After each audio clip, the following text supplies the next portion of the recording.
Chase found a cool spot under the table, rested his head on my foot, and watched the cars go by in the square. We were sitting at a table outside on a pleasant late March afternoon. The sun felt nice, but it wasn't too hot. We were both just enjoying the scene of cars stopping at a four-way intersection nearby like older folks do.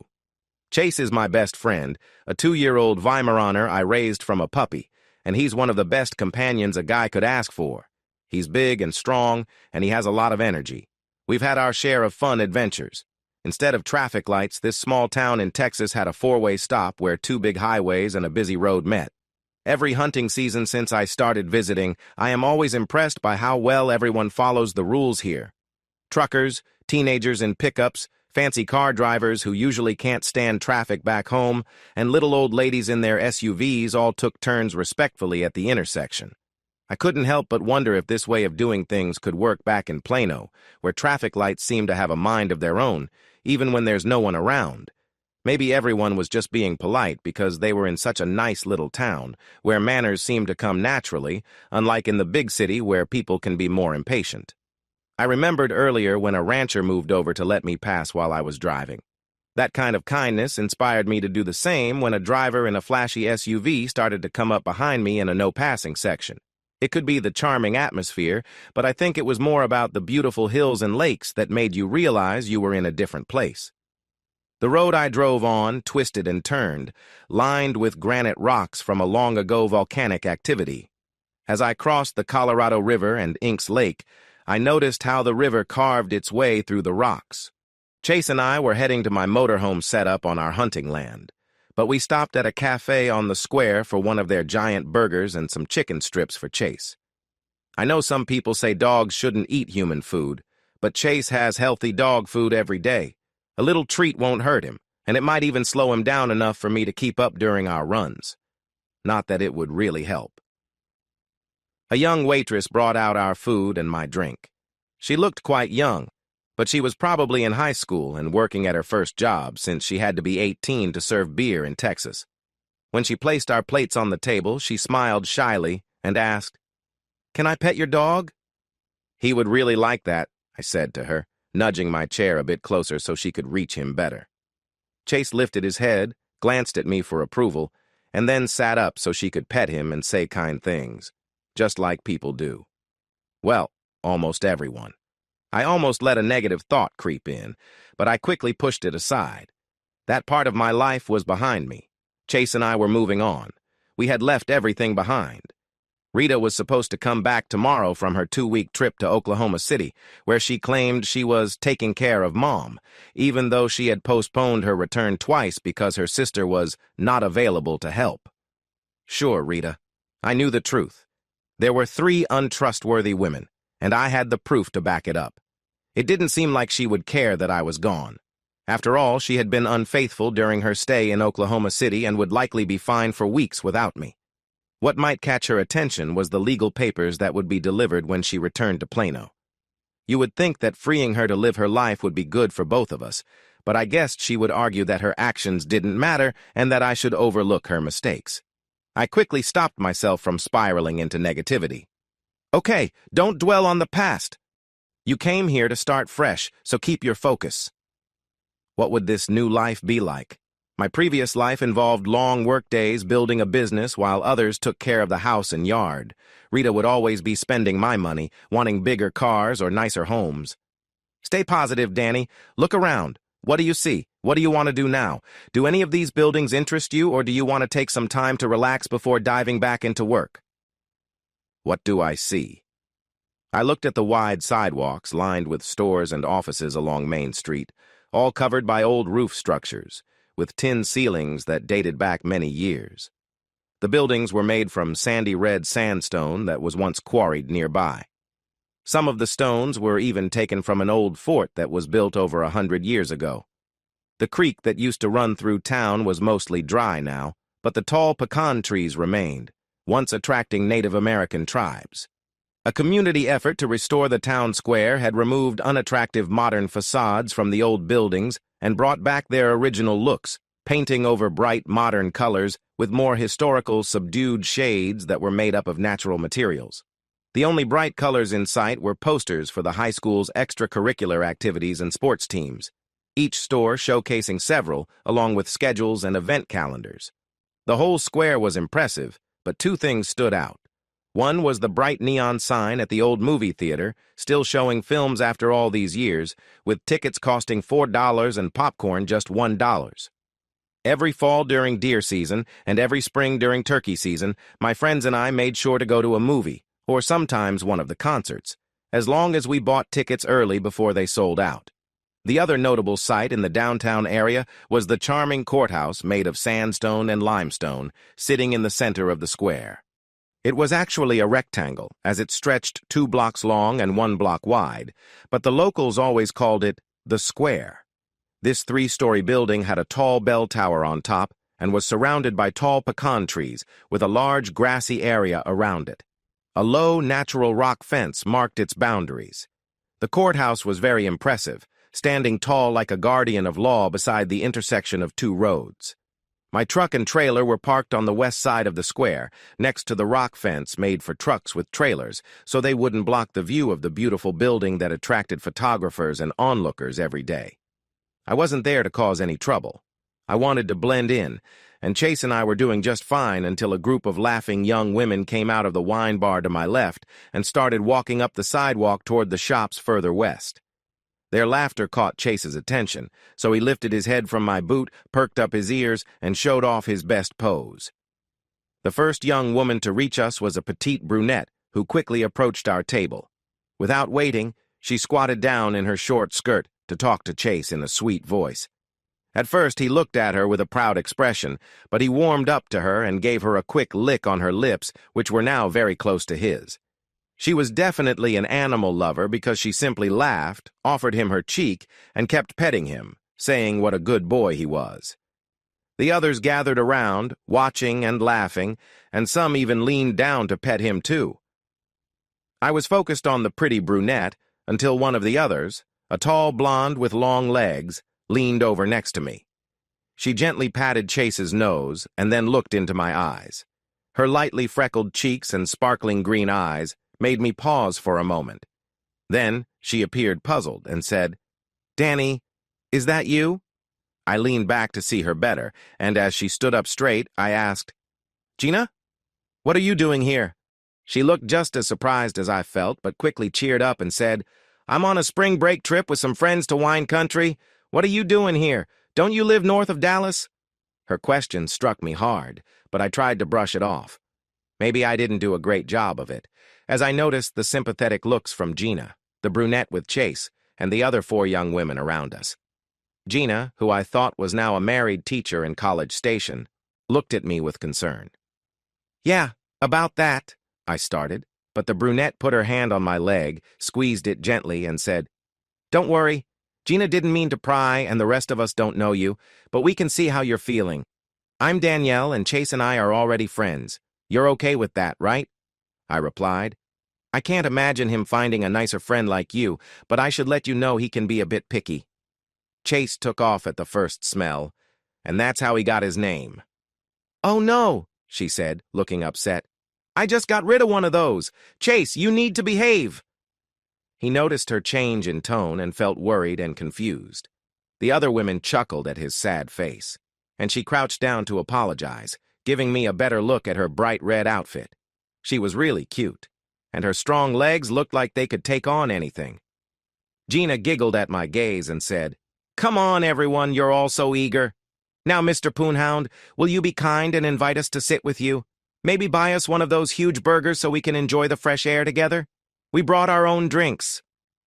I waved toward the 2 open tables next to mine and said, "Would you lovely ladies like to join us at our tables on this sunny afternoon? I'd love to buy you burgers and fries while we enjoy the fresh air, only a bit spoiled by the road noise." Gina, not Gina, set her bags down and took a seat to my right, looking toward the road. The cute girl stood up, frowned, and moved a chair across from me to sit on my left, where she could pet Chase and draw my attention with her lovely legs. I didn't even know her last name, but I found myself really wanting to get to know her better. I had known Gina since 5th grade, and she was always fun.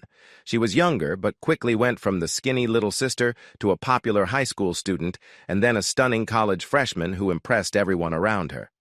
I often dreamed about her, but life always got in the way of those dreams. Gina playfully slapped my shoulder and asked, "So, old friend, what have you been up to for the last 8 years?"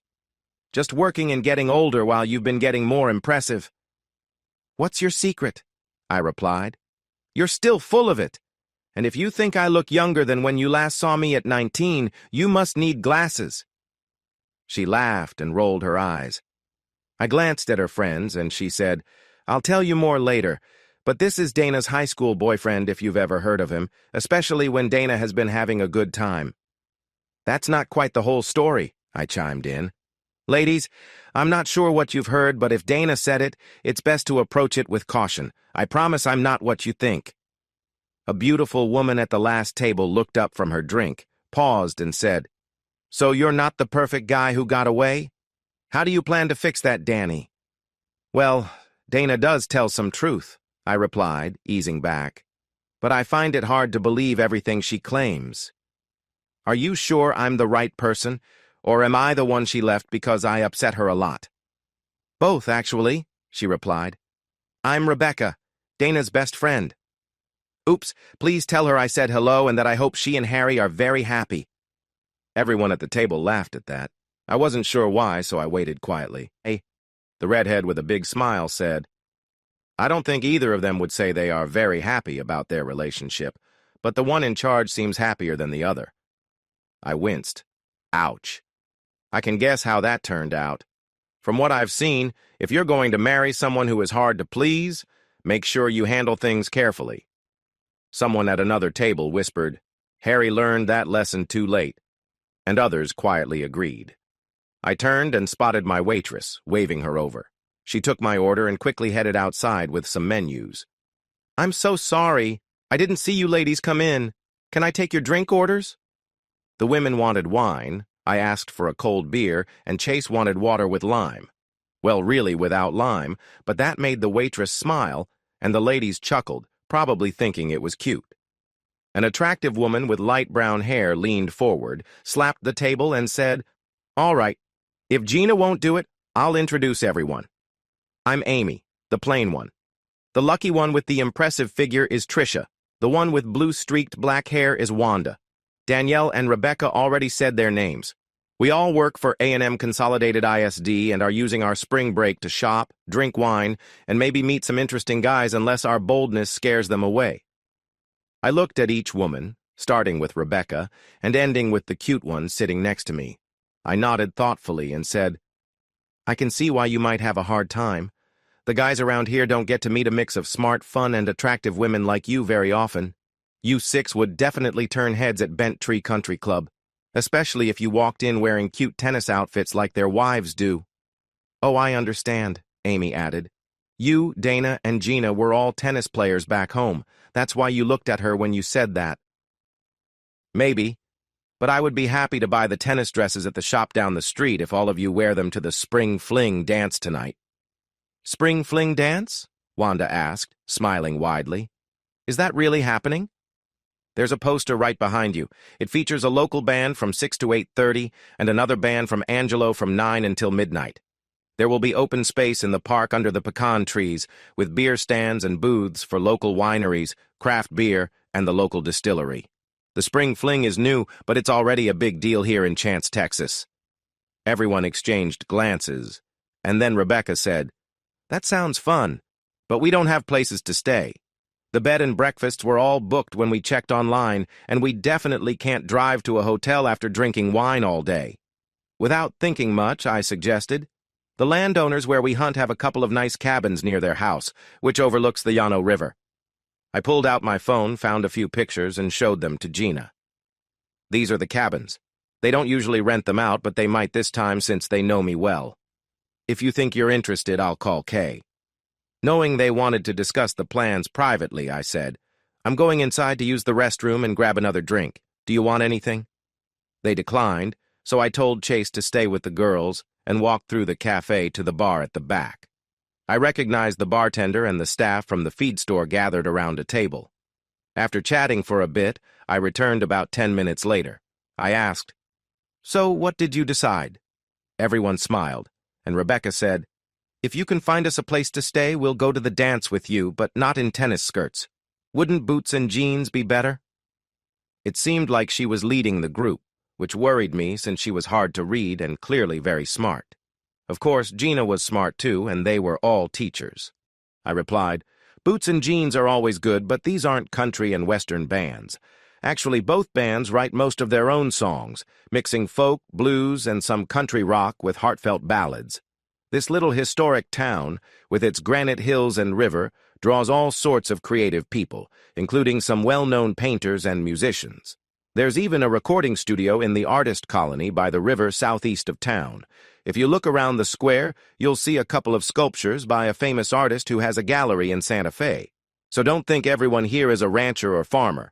There are fewer full-time farmers now, and more land has changed to vineyards. This county isn't like Gillespie yet, with its wine country highway to Stonewall, but there are 12 wineries and many vineyards here. And it's hard to believe here in Texas, but there are 9 wine bars around the square, a craft brewery, a distillery, and cafes with bars. Plus, the wineries make award-winning wines that attract people looking to discover these fantastic Western Hill Country wines, which is quite different from the cattle town that Gina and I come from. "How often do you come down here to hunt?" Gina asked. "You sound like you know this place well." "This has been my getaway from the city for the past 5 years," I replied. "I hired someone local who had family land for responsible hunters. We came down to meet them. They thought Bode would keep us in check, so we agreed on a price and moved a trailer and my RV here. At first, our wives loved joining us, but I guess that faded, since I ended up spending a lot of time here alone last year. Even my hunting friends rarely came." "Aren't you too busy with work and family to spend that much time here?" Rebecca asked. "My business doesn't need me as much anymore, just for approving checks and some contracts. My wife spends a week or 2 each month caring for her mother in Oklahoma City." "But her mother is doing fine, right?" Danielle asked, leaning in with concern. "Yes, her mother is well, so are her daughters. My wife and her sister will face some challenges when they return home. My friend and former brother-in-law will be down here soon. After I sent him the proof of his situation, he said he needed to leave town quickly, or his kids might end up in a tough spot." "What about your kids?" she asked. "I don't have any, and I'm not going to jail because my wife was unfaithful. This is one of those moments where you learn the hard way, teach her and others a lesson, and chalk it up as experience. I may not seem like much now, but I'm still young and have some money. When I find a woman I might want to spend my life with, I will ask the questions I assumed were clear before. I want to know about her views on loyalty and if she is okay with a fair agreement that applies to both of us. I will also ask if she wants a family, how soon, and how many kids she wants. Does she want to feel at home in my 4-bedroom house, or will she want to move to bigger places every time we earn a little more?" "So you're saying you married a beautiful person who wasn't interested in kids, and who didn't stay faithful, and you didn't know any of this before you married her?" Amy asked. "Exactly," I replied. "You always fell for lovely looks, my friend," Gina joked warmly. I hung my head in shame and nodded. "True. You'd think Dana would have taught me better, wouldn't you?" That made everyone laugh, and Rebecca said, "Well, make your call so we can eat our burgers and onion rings and decide if we're staying or going to Fredericksburg." I looked at her, but she just smiled and raised her eyebrows. Keeping an eye on Rebecca would not be a hard task. If things went wrong, I could always put them all in the 2-bedroom trailer I had, but I suspected these 6 classy ladies would prefer the nicer guest cabins. Kay and Charlie built those cabins and a pool for their 2 sons to bring their families to visit, and the cabins were almost luxurious, just right for their daughters-in-law. I had a long talk with Charlie and Kay about my situation, and they knew I was coming here to think and plan. So they were surprised when I asked if they would rent the cabins to my 6 friends. Kay spoke up first. "I want to know a lot more than that, but I suspect they are nearby, so tell them yes. I'll put fresh sheets on the beds, but they'll have to make them. And this is not a bed and breakfast that serves breakfast. If they want food, they should bring it and fill the fridge." Thanks a lot, Kay. I really appreciate it. But I doubt they will bring much food. They plan to shop in Chance today and go to the Spring Fling dance tonight. I paid for the meal and sent Gina a message with a location pin so they could find my RV. I wanted to show them our camp and then take them to the main house and cabins. I thought they might roll their eyes at our camp, but would hopefully accept it. Gina might do so too, as the others seemed to have a grounded view. After all, they were teachers, not socialites. But you never know who might be a snob. Danielle wanted Chase to stay and shop with them, even offering him the other half of her huge hamburger. But he was with me, so he kindly said no. He did want to ride in the back of the pickup since we were headed to the ranch. The girls got to see a different side of him when he loaded up and started moving around looking for something. We waved goodbye, and they headed up to the By Chance boutique while we drove south with Chase's ears flapping in the wind. By the time I finished unloading the pickup and parked the trailer, I really needed a beer. It had been a while since I had moved, and I had collected quite a bit of stuff. I wasn't sure why I felt I needed to bring everything. Maybe I was worried that my ex would throw out anything I left behind. She was the one who had made mistakes, yet somehow I ended up feeling responsible. The ladies must have had a long shopping day because by the time they arrived, I had already moved everything, showered, changed, and was on my second beer. I gave Danielle, Gina, Rebecca, and Tricia a quick tour of the trailer and my motorhome. Danielle, Gina, and Rebecca didn't seem bothered by the idea of staying in the trailer, but Tricia looked a little unsure, while Amy seemed hesitant. They all liked my motorhome, especially the spacious bedroom with a big closet and king-size bed. The bathroom, with its nice shower and sink, got good reviews too. Feeling encouraged by their positive reactions, I took them to meet my landlords and friends, Kay and Charlie. After everyone introduced themselves, Kay took the ladies to see the cabins while Charlie and I chatted. He jokingly asked how I managed to bring 6 women with me. I explained, and he laughed, telling me to buy a lottery ticket because I seemed lucky that day. He then asked if I was interested in any of them. I told him I'd be happy to be with any of them if they wanted to be with me. Just then, Kay had questions about how I arrived with 6 women. Luckily, the ladies answered her questions. Kay then commented on how nice they were and mentioned that they were all going to a dance together. Charlie, who used to enjoy parties but settled down once he started dating Kay, looked excited at the prospect of going out and dancing as well.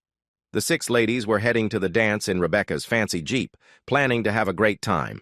I made sure to keep my drinking in check since I needed to drive them to the dance and back safely. I learned early on to stay in control, especially when managing a group of friends who wanted to have fun.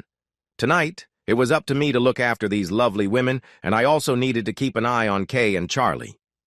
Tonight is the night I finally use my koozie to keep my beer cool while I take care of my friends. They may not be in tennis skirts, but they're definitely dressed to impress. Kay, in particular, surprised me. I had no idea she looked so good under her loose jeans and baggy shirts. Charlie was beaming with pride as he helped her into their nice pickup. I understood why when she turned around with a smile that brightened my night. Even in her mid-50s, she looked fantastic. Rebecca tossed me the keys and got in the passenger side, holding a red cup filled with wine. I opened doors and helped the others get in, enjoying the view of my lovely companions. "Nice Jeep," I joked as I climbed in. Then I looked at Rebecca and couldn't believe how stunning she looked. She had the kind of beauty you see in movies, with a slim figure and long legs. It caught my attention when she climbed in, and she noticed my reaction. She smiled and winked at me. It's a pleasant 14-minute drive from the ranch to the park, which is located on the south side of town where our road meets the main highway. I enjoyed the cheerful conversation from the back seat, which reminded me of when my friends and I used to drive to events together. It felt like a sense of connection I had been missing for a while. I wondered if everyone else knew something that I didn't, which might explain why our group had changed. If that was the case, I needed to find new friends. I was the only one on the lease right now, at least until my former brother-in-law, Bill, arrived. Thankfully, I had good phone service, so I could reach out to my friends if needed. Lyndon would likely be the easiest to talk to since I had some information on him and he was worried about his wife. I made a note to talk to him next week while he's at work. Bill might have some insights, but he didn't seem aware of what was going on. As we drove, the conversation turned to questions about the Spring Fling event coming up. Yes, there will be beer, wine, and some tasty food options, I replied to Wanda. The spring fling is meant to bring in locals and visitors to enjoy themselves and spend a bit of money. I went on to explain how the park would be bustling with local artists and vendors showcasing their work. It's the second annual Spring Fling, and while I don't know exactly how it will go, I've seen the excitement during past celebrations, especially around Independence Day. They chatted enthusiastically about the park and community golf course, built years ago by the locals, eagerly anticipating the crowd that was already starting to gather. The band was practicing as we walked from our parking spot under a big tree. They tried to argue when I paid for all our tickets, including Kay and Charlie, but I reminded them that I invited them, so I covered the cost. We entered the area as a group, guided by Kay and Charlie, who led us to a large wooden picnic table. The girls checked for splinters that could snag their clothes, but it was recently sanded and looked good. Gina and Danielle showed them how to sit on the bench gracefully in their pretty dresses, which took some careful movements. Once everyone was seated, I took drink orders and headed for the booths with Gina and Danielle to help carry. I'm not familiar with wine, but I noticed it didn't seem like familiar brands like Lone Star or Coors. The names were more French. My friends seemed to know what they were doing, but switched to beer when they saw my cold bottle. Been a while since I had a cold beer with you, Kirk. Can you still drink a lot and be okay to drive? Gina asked. More than that, but I keep track, I replied. I know what I can have and stay safe, especially tonight. She smirked at my mention of precious cargo and playfully nudged my shoulder. You can be charming when you're not being a nuisance. I don't understand why we couldn't bring Chase, Danielle spoke up. There's plenty of room, and I see other dogs here. I explained, that's the point, other dogs. Chase behaves as long as others do, but if a male dog gets close, he can get aggressive, and at his size, it's hard to control him. Sounds a bit like someone I know, Gina joked. Oh, right. That's you. Is that why you have a male dog? Similar temperaments? Maybe. But I'm more relaxed now than I was back then. Sure, she laughed. Then she said, so if some guy comes over and bothers Danny, you're just going to sit there? Looking at Danny's playful smile, I replied, well, for a moment, yes. I'd want to see how things go, but I'd step in before it goes too far, unless she seemed okay with it. Danny playfully hit my arm, laughing. I see what you're thinking. I can guess you'd be the one being bold, huh? Gina giggled. And then later you'd try to make her feel good again. Danny looked between us, curious. Sounds like you have stories. When did you two... We haven't, I interrupted quickly. Not that I haven't thought about it, but we haven't. He's right. We haven't, even though I've thought about it for a long time. But I've seen him in action once. I don't remember that, I replied. Austin Marriott downtown. My sister, the suite we shared, she said. Oh, I thought your boyfriend was keeping you busy, I realized. No. For the first 10 minutes, I listened to you over his snores until I decided to watch. I leaned in close and asked her quietly, so how many times did you enjoy it, watching from the shadows? Not as many as Dana did, Gina replied with a playful smile. Charlie then shifted the conversation back to the table, asking where everyone was from, where they lived, and what they did for work. All were teachers, coaches, or helpers at A&M Consolidated, but came from very different backgrounds. Gina grew up in Cowtown, played basketball at a junior college, then moved to Texas to graduate. She was younger than me by 2 years, and I had already graduated by the time she got to UT. Danielle hailed from LaGrange and was quite accomplished, graduating with honors from Texas Tech and being a cheerleader. Wanda came from Tampa, Florida, but went to college at SMU, thanks to her wealthy family. Amy was a local from San Antonio who attended UTSA before marrying, moving to College Station, and later divorcing her unfaithful husband, who was a professor at TAMU. Trisha was from McAllen in the Rio Grande Valley. She lived at home while going to college at UT Rio Grande Valley and was still single despite having many admirers, as the others noted. There was something about Rebecca that caught my attention, and learning about her background only made me more curious. She was raised in Highland Park, Dallas, attended a prestigious school through 4th grade, and then moved to Highland Park for middle school. A tennis star and an award-winning actress, she graduated in the top 3% of her class. Despite coming from wealth and having high expectations, she graduated with honors from Tulane and chose to become a teacher, which was rare. With the band set to start in 5 minutes, I took drink and food orders and headed out again, this time with Amy and Trisha. On our way back, I noticed a table of young men without dates. I recognized one of them, as he had done some work for us, so I stopped by and asked, "Are you 4 gentlemen like Luke here?" They looked puzzled until I pointed to another table. "See that group of wonderful women? I hope to find a few gentlemen who can keep them dancing all night. They are visiting teachers from College Station, and I'm sure you want them to leave with a good impression of our town. So, if you're up for it, follow me and introduce yourselves." They jumped up from their picnic table as if startled. While my group of ladies was around the ages of 25-28, the young men were in their early 20s. I was the oldest at the table, though I hadn't hit the big milestone of 30 yet. Charlie and Kay knew all 5 young men and insisted they join us. We squeezed closer together, making it work since there wasn't much room. The band started playing an exciting mix of music, with about 80% suitable for dancing if you were willing to try. All 14 of us were eager to join in. Others came by to chat with Kay or Charlie, and some asked the lovely ladies to dance. I danced with all 6 of them, just as I told Charlie. Anyone willing to dance with me could. I also danced with Kay a couple of times, and she was great on the dance floor. The only issue was her ability to get close to me during a slow song, which made me feel a bit awkward.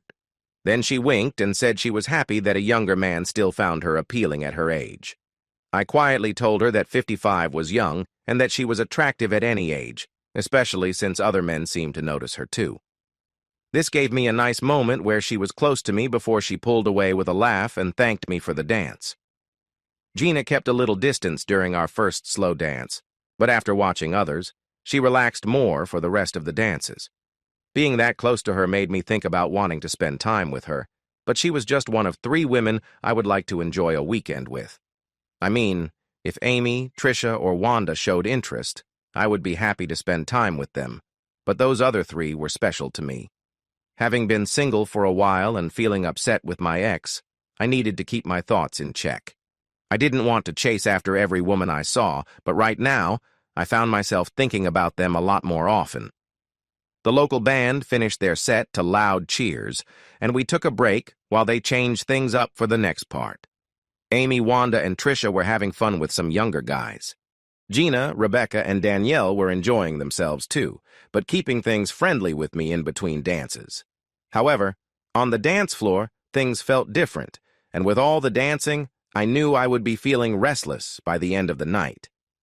Dancing with different partners brought Charlie's lively side out, and he kept everyone amused during the breaks with funny stories and jokes. I hadn't seen that side of him before, and it was great. His wife seemed slightly amused, but was enjoying herself too. Once other guys saw she was ready to dance, she hardly got to sit down while the music played. As for the ladies, I didn't need to worry about them being taken care of. They were too busy dancing to drink much. We ended up being some of the last to leave, and as soon as we got into the SUV, I was gently scolded for not mentioning the next day's plans. Rebecca said, "We've already talked to Kay. We're staying until Sunday, and you and Charlie are taking us to town at 10 in the morning. There will be vendors from all over Central and West Texas, and Kay says the handmade items and local wines are amazing. You made it sound like a small event, but it's a big deal," I replied. "I'm not from here either, so I only know what I saw on that poster outside. You're quite the demanding group, but I wasn't trying to push you away. Don't you usually make a trip to Fredericksburg?" "Pains, right?" someone said from the back seat, and I felt a playful tug on my hair before I swerved a little to remind them I was driving. We came to the hill country to shop, taste wine, and hopefully meet some guys and dance. We've danced with the guys already, so now it's time for the wine and shopping. We hope to rent a U-Haul tomorrow to bring everything home. You should book it online before 2 when they close, I said. Or, if they have a sidewalk sale, you could do both things at once. Kay wanted us all to come inside to relax and chat. We gathered around the big dining table with some local wine Kay wanted everyone to try, and she sent the guys into the living room. Instead of turning on the TV as Kay thought we would, we sat closely together on the couch, out of their sight, for a private conversation. Charlie suggested we tease Kay a bit, but we were really talking about the women in the other room and others we saw at the dance. We wondered if Wanda, Trisha, and Amy would go out with Will, Jean, and Jeremy again. He asked me about the other girls, and I replied that I'd be happy if any of them liked me back. He agreed. You can't go wrong with any of them, but I think the wealthy girl might be more demanding. Still, she's a teacher, so she can't be too snobby. That's true for all of them. I'm just glad they weren't my teachers. It would have been hard to concentrate in class. What if you had to see each of them every period, Charlie? I joked. Then I'd be hiding in the restroom every period, he laughed. And we both knew that was probably true. Of course, our laughing caught Kay's attention, so she came in, hands on her hips. What are you two whispering and laughing about? She asked. The others were behind her, trying to support her, but grinning like they found it funny too. Charlie held his hands up, looking mischievous, so I explained. Well, we started by rating all the ladies we saw tonight on a scale of 1 to 10, just focusing on looks. Before you came in, we talked about how tough it would be to have one of you as our teacher and Kay as our principal, and how we might handle the pressure. What were you all giggling about? Danielle asked innocently. How would you relieve the stress? But Gina gently placed her hand on Danielle's shoulder, signaling her not to ask me to explain. Well, Charlie began, but Kay laughed and warned him to keep quiet, and soon everyone was laughing. Charlie's huge grin made Kay jump in his lap and quietly shush him. I looked at Danielle and offered, I'll tell you how if you sit in my lap like Kay is on Charlie's. She started to come over, but Rebecca held her back and whispered, Remember our agreement, just loud enough for me to hear. So you have an agreement about not sitting on my lap? I asked. You, Mr. Kirk, are a married man, and we don't sit on the laps of married men, she replied. And if I weren't married? Things might be different, she said with a smile. So, after tomorrow? I'm still married, I replied. Maybe, but she hasn't respected our marriage, and I feel free of that now. My brother-in-law is coming tomorrow, and we're probably going to have a fun night together. We might even look at the photos and videos my private investigator took of the sisters and some guys if any of you want to join.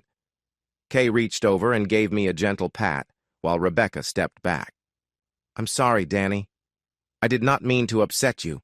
I was just making the point that none of us are trying to break up homes. Although the fact that you have video proof your home is already broken might change things a bit, we will have to talk about that. Obviously, I do not know your wife, but I do know the girls in this group. None of us, not a single one, ended their marriage or serious relationship like that. I do not know you very well either, but from what I have seen so far, she would have to be crazy to treat you that way, unless I am the worst partner in the world, right? Or maybe I secretly hurt her. You are wondering, are you not? I kept a firm tone, but I was not fooling Gina. She was smiling while the others shook their heads. Thoughts like that come to mind when you hear something like that, yes. But even being around you a little while, my mind quickly pushed those ideas away, Rebecca said. She tried to calm me. Having teased her enough, I innocently said, well, you could prove that first idea by spending the night in my trailer and then sharing your thoughts with the others. Or all 6 of you could check for yourselves, although you would have to stay a few days for me to do it right. Gina started laughing. Rebecca stepped forward to tap me on the shoulder for teasing her.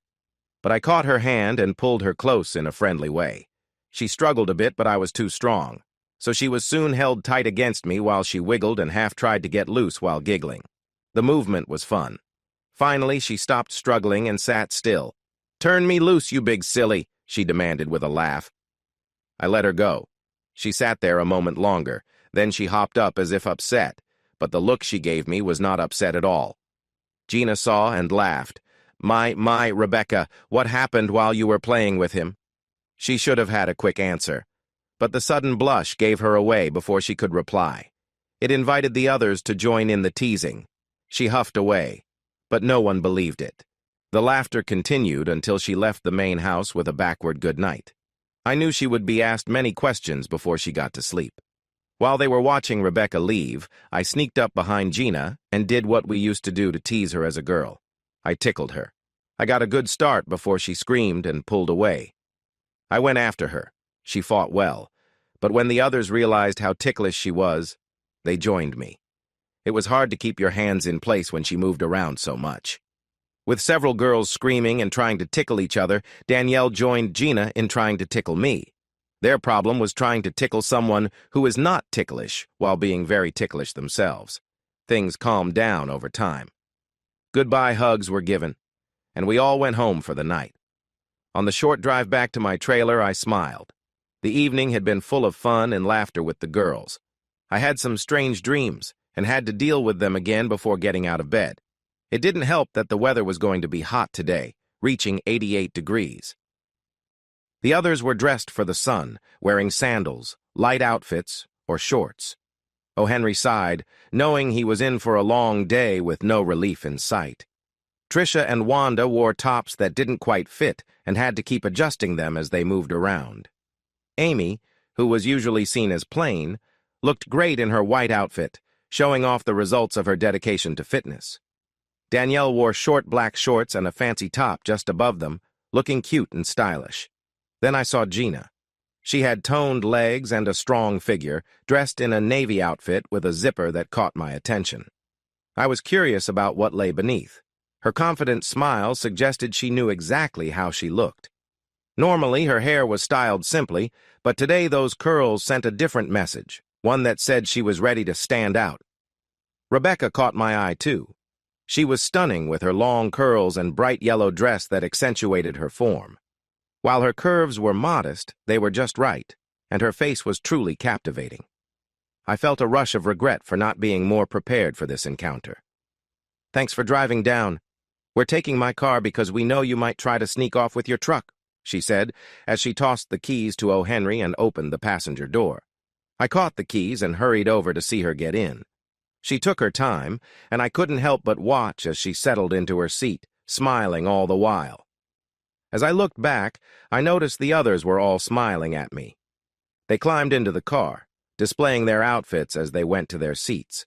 Gina was right by me, and after I had admired the others, she stepped into the car, adjusting her outfit as she found her spot. It was quite the sight. She wasn't wearing a bra, and I noticed her very clearly, which made me pause for a moment. I stared until laughter snapped me back to reality. I wasn't really embarrassed. After all, what guy wouldn't look? But my face might have been a bit red. The laughter grew louder. "I told you," Gina announced. "He's an easy target." From the back, Danielle chimed in. "Are we really supposed to think you kept your cool while your wife was being playful?" "Believe what you want," I said, trying to defend myself. "But just because I can appreciate beautiful women does not mean I'm interested in anything more. I'm happily married and have standards even if my eyes wander." "Blame it on your old friend," Rebecca said, giving my leg a playful pat. "For some reason, she enjoys teasing you and got us involved. Not that it took much persuading since, as she says, you're an easy mark." "Do you know what happens to pranksters out here?" I asked, trying to sidestep their teasing. Rebecca laughed as I leaned in closer. "Oh, just as I guessed, you're not going without anything." Rebecca looked at me with a smile and playfully lifted her dress a bit. I couldn't help but reach out, and she responded in a teasing way. She held something up and her friends gasped. I reached out with my hands open and she dropped it, laughing. "Very funny. That will get us noticed when we park in downtown Chance during the Arts and Crafts Fair." "I won't be part of that," Wanda joked. "One look at me and they'll know I'm not fitting into that tiny thing." Gina zipped up her romper before getting out of the car, and Rebecca tried to grab something back. I shook my head. "Oh no, I warned you about teasing me. Be careful when you sit down." She made a funny face and stuck out her tongue, which made her look even cuter. As scary as she could be, I found myself warming up to her. They looked like charming troublemakers as Ken and I watched them from a distance until it was time for us to go eat. The arts and crafts, clothing, and snacks were all around the square and side streets. The food booths clustered near the historic courthouse. A bandstand was set up, and people were getting ready with lawn chairs while they picked up their meals. Ken and I packed up the bags, grabbed some chairs, and set them up while the ladies got their food and compliments. Luckily, we brought extra chairs because they also brought extra friends. Ken and I set up our chairs and made sure they would be empty when we got back. Kay just smiled and said, "We'll see who sits there." There are some really nice-looking people around today. Ken looked over the lawn and said, "And some nice ladies, too." Kay laughed and told us they would still be here when we came back. Ken and I were hungry from watching all the shopping, so we tried one of everything from the meat stalls, topped off with a wide variety of homemade desserts. Each sale supported a good cause, and we had a cooler for leftovers, so why not? Kay had saved our chairs, but she had just as many admirers around her as the others did. Ken checked out the scene before he set his food down and sat with his legs on either side of it. He had already finished a hot dog by the time I got settled between him and Danielle. Because 3 men were keeping her busy, it took her a while to notice me and my food. She laughed and said something to Amy, who left her companion to come over, look at the plates beside me, and ask if I was going to share. I winked and asked what she wanted and what it was worth to her. She loved that enough to step closer and look down at my food. "Do you see something you like?" I asked, noticing her interest. "Yes, I do," she said, bending down to grab a slice of Texas sheet cake from my plate. That surprised me. I didn't expect her to come over like that. Her hand stopped right over my plate until she picked up a piece of cake. I was mesmerized for a moment. She stayed bent down and asked, "How much for this one?" "That's my favorite, but I'm happy to share if you'll sit with me on the ground and chat." She looked taken aback, as we hadn't talked much before, and she thought of herself as the plain one. She searched my face for any hidden meaning, but found none. So she sat down and relaxed her legs. We started talking, and even though she was a bit shy at first, she eventually opened up. The conversation flowed, and before long we began to feel more like friends. I enjoyed our chat, and it lasted until the others grew bored with their own companions and came back from shopping. I warned them, "The back of the wagon is getting full, so you need to be more careful about what you buy or be ready to hold your bags on your laps since the shops stay open until 6 tonight. And don't forget, there's a street dance later that we might want to join." Everyone but Kay walked away, busy thinking about shopping, most likely. Kay said, "I'll make sure they're back by 5. Just don't drink too much before you drive." I wasn't sure how she knew we were meeting the owner of the craft brewery for a tasting, but we went anyway. I had made some homemade brews before, but Kayla soon took over the conversation. She sounded like an experienced brewer, but looked like a charming young lady. I guessed she was around my age, even if she looked younger. Regardless, she made a great drink. I wasn't a big fan of the lighter beer, but the darker beers and the ale were tasty, and the conversation was enjoyable.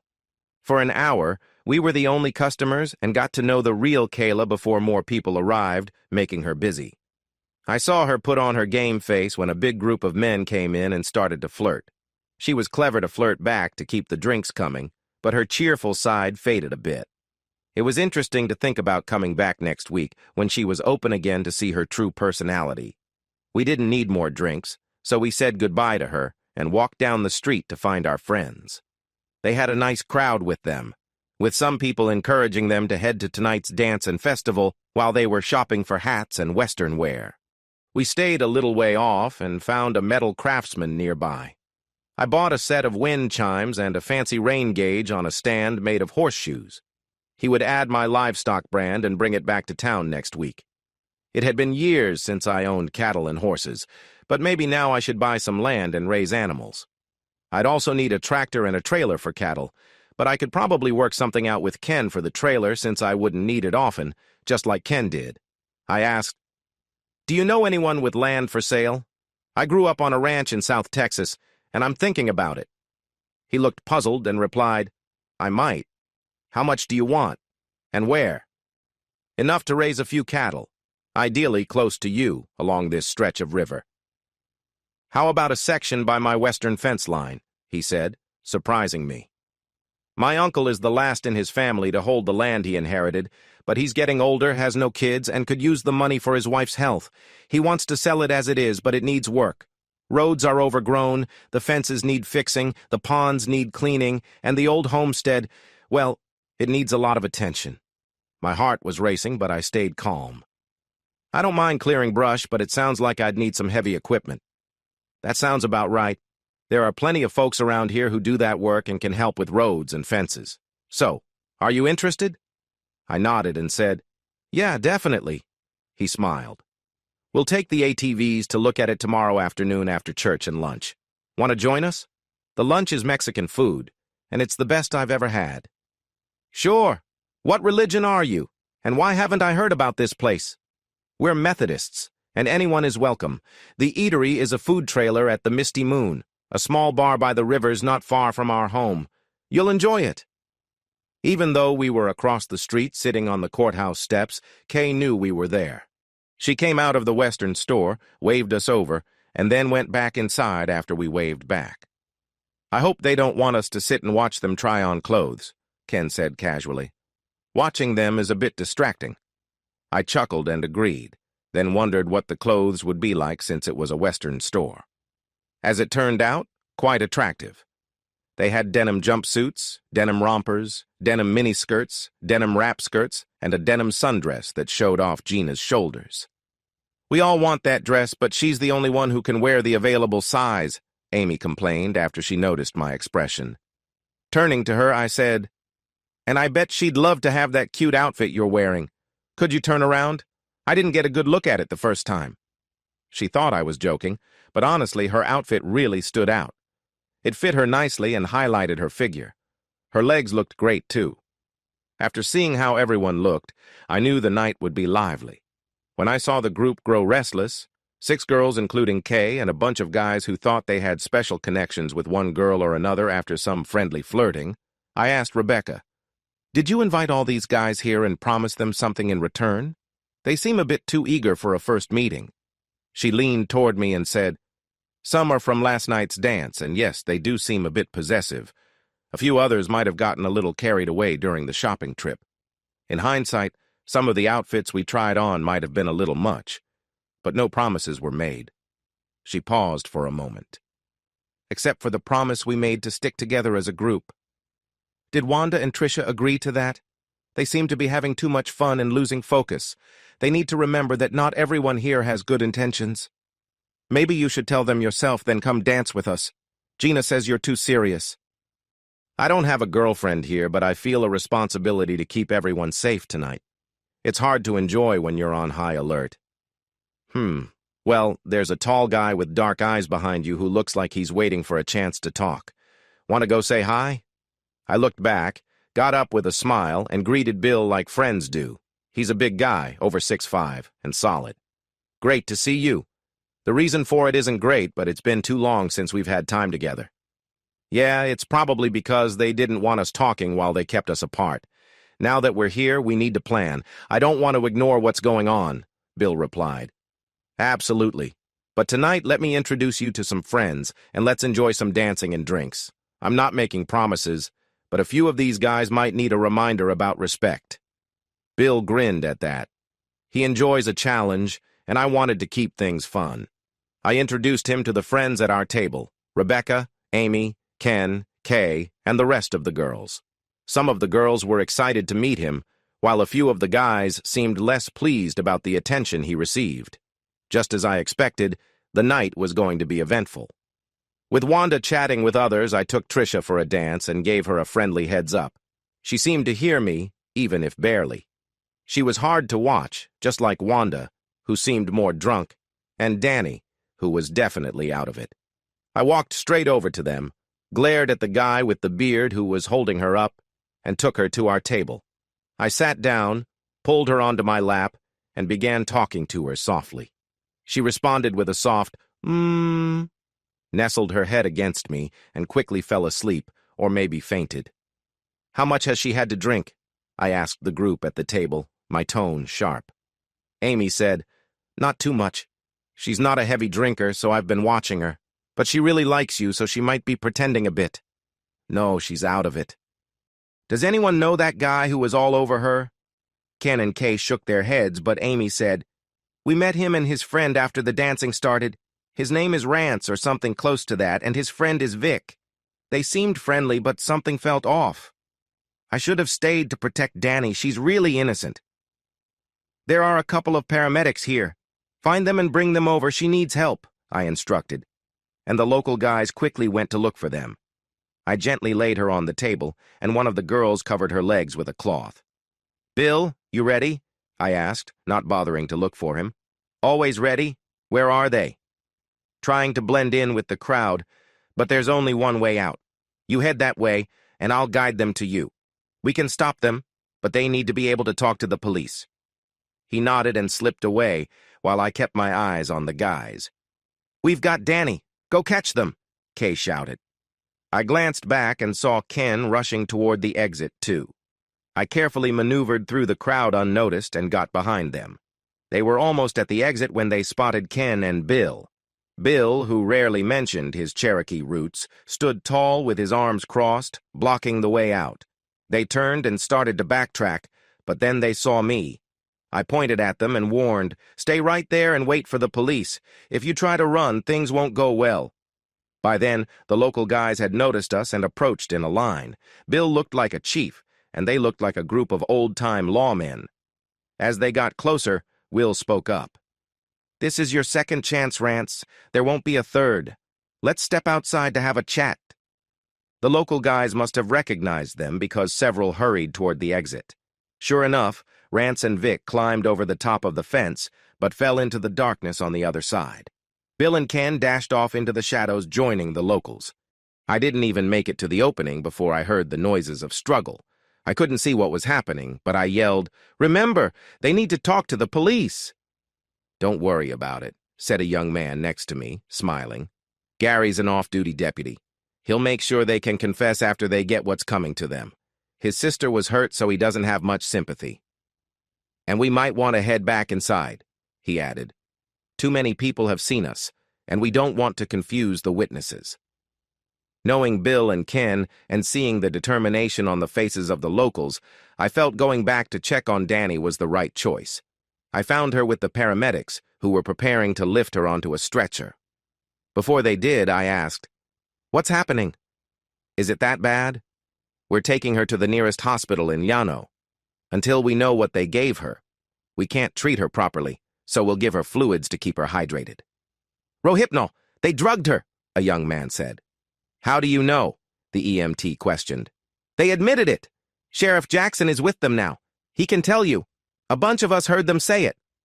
The big man appeared and confirmed what the culprits had admitted. They thanked him and took her to the ambulance parked just outside. "Are they still alive?"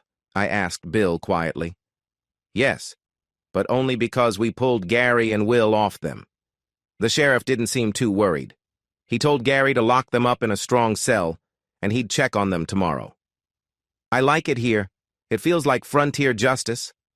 We got into the car and headed for the hospital, which was about 30 miles away. Kay, Ken, and Bill were in the car behind us, even though the girls said they should go home and rest. We didn't know how long we'd be at the hospital, but from my past experiences, it could be a while before she was seen. But not here. She was already being seen by a doctor by the time we arrived. It took some time, but once her friends shared their story, the doctor was open with information as it came. "The blood tests will take some time, but I was an ER doctor in Dallas before coming here. I think she has small amounts of flunitrazepam, Rohypnol, and MDMA, ecstasy, in her system." He looked at Bill and said, "If he had those amounts, he might feel a bit lively, but she weighs 111 pounds, so it affected her more seriously. We think she will be okay, but we need to monitor her tonight. If everything goes well, we'll let her go at 8. We don't allow non-family members to stay in her room, so you should rest as much as you can before then. I'll call you if anything changes, but I don't expect it to." We stepped outside and had our first disagreement.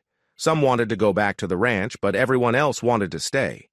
We ended up finding an old motel with 2 double rooms and a single. I let the others decide on sleeping arrangements and headed straight to the bathroom of one of the double rooms for a quick shower. I was done in 5 minutes and came out wearing shorts, finding Gina, Wanda, and Amy waiting. I moved around to the bed furthest from the bathroom, pulled the covers down, and lay down. The girls looked at me for a moment. Then I saw Gina box out the other 2 as she took her turn in the shower. When she came back out, Wanda and Amy were on the other bed. Gina looked at them and said, "Oh, no way.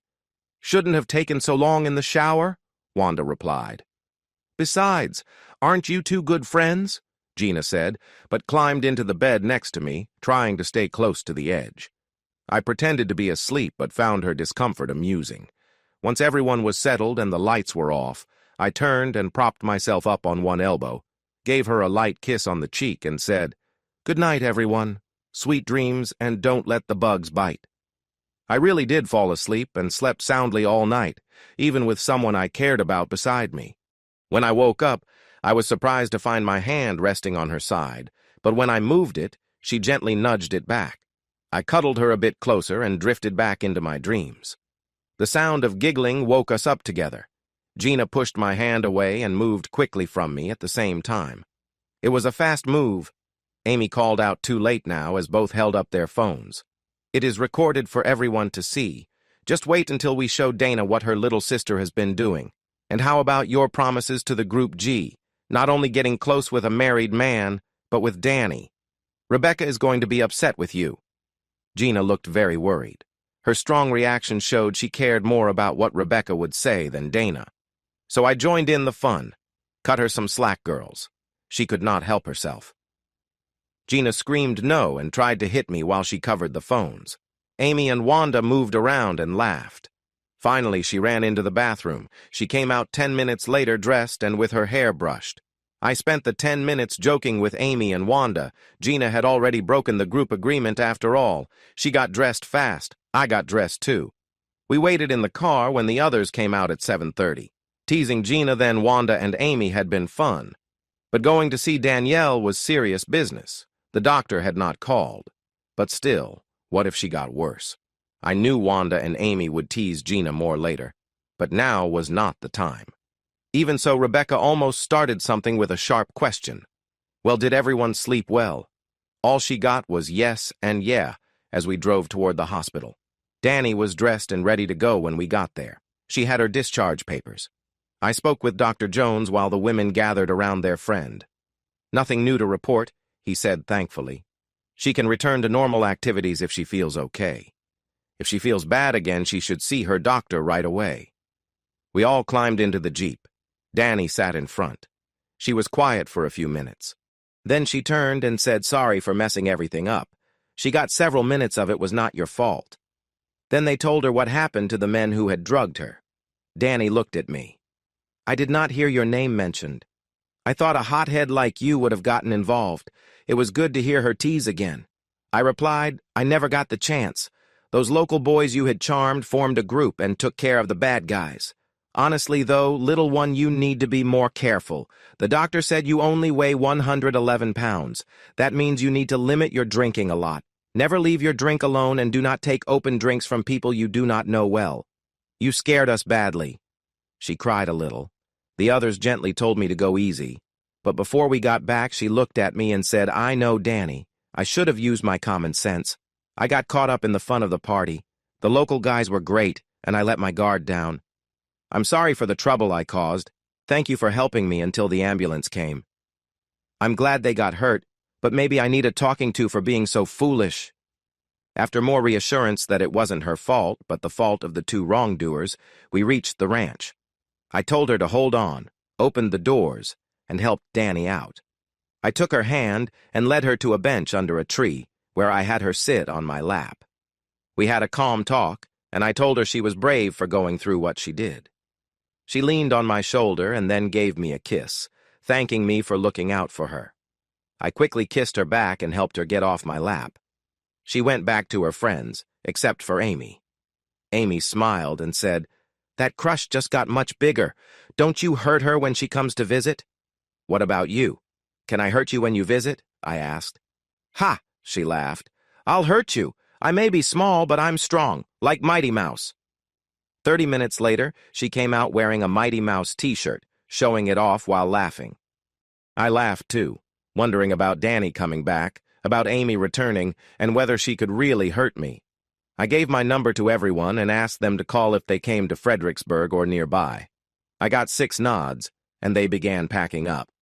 "Wait! Don't I get a thank you for taking care of you all weekend?" Danny kissed me first, leaving me surprised. Then Gina and Rebecca came next, and I felt dizzy from their kisses. I started to wonder if Gina was trying to show off, or if she really liked me. And Rebecca? She seemed serious. Was Danny? Amy? It was hard to think clearly. Wanda and Trish were more playful. But the other 4 had me very confused. I really hoped they would call me back to visit. Bill moved his things into the trailer, then joined me on the couch to watch a new miniseries. He brought some drinks he bought when he got to Texas, and I got some bourbon out just in case. Chase, my dog, sniffed at us disapprovingly before settling down in his bed. He doesn't like loud noises. I started the show, and we watched a very touching performance starring my wife, his wife, and their mother. The scenes were difficult, but even more painful were the conversations, especially from the mother. After a few drinks, we made a fun highlight video and sent it to a family member known for causing trouble. He might be offended by what his wife said. Both Bill and I definitely were by what all 3 said about us. By the time we finished the last bottle and opened the bourbon, we were feeling pretty down. "I can't believe she fooled me for so long," Bill cried, a bit tipsy. "I must be the dumbest guy in all of Oklahoma." "Well, you're in Texas now, so there's more competition, and you're not at the top. I completely trusted her, until I didn't and hired the investigator. Looking back, she left a clear path that even a lost person could have followed. But instead, I kept buying her gifts and believing her stories that a simple phone call could have proved were lies." "No way, my friend. You can't beat my record," I replied. "So, what finally opened your eyes?" Bill asked. "I was working hard to get long-term contracts with 2 big developers, barely home. When I was, she seemed nice, but those warm welcomes turned into quick hugs, and home-cooked meals turned into takeout. I was too tired to want anything intimate every night, or even most nights, but on the rare occasions I did, she either turned me down or showed little interest. I could still make her happy, but it took a lot of effort, and it wasn't the same as before. After I landed both contracts, my team and I celebrated at the bar. We drank it all before closing, but during that time my assistant mentioned that Rita wasn't around much anymore compared to how she used to be. I was too tipsy then to notice how she said it, but the next day I thought about it. I went into her office, closed the door, and asked what she meant by that. She shrugged, saying she was just chatting, but her eyes avoided mine. That seemed to show she knew something I didn't, so I started paying more attention. That weekend, I finally realized Rita was out more often, saying she was helping care for her mother's illness. I became more aware, and sure enough, a trip to Oklahoma City was extended by her, saying she had to stay longer because of your wife. That raised my suspicions. I could have let it go, but when she came back, I noticed something that worried me. That pushed my concern up even higher, and my investigator set me up with someone in Oklahoma City. He followed them for 4 days, sent me the evidence, and wrote that I didn't need to continue the watch. It all happened every day. I don't know about you, but I can't handle cheating. Maybe a drunken night or a work fling once or twice, but over a dozen times in 4 days? I mean 12 different men. And honestly, Bill, she's not even close to the worst. Claudia is ahead by 2, and someone else is ahead by 3. I don't know the full count since she spent some nights elsewhere. I didn't want to believe you, Danny, but that little clip you sent broke me.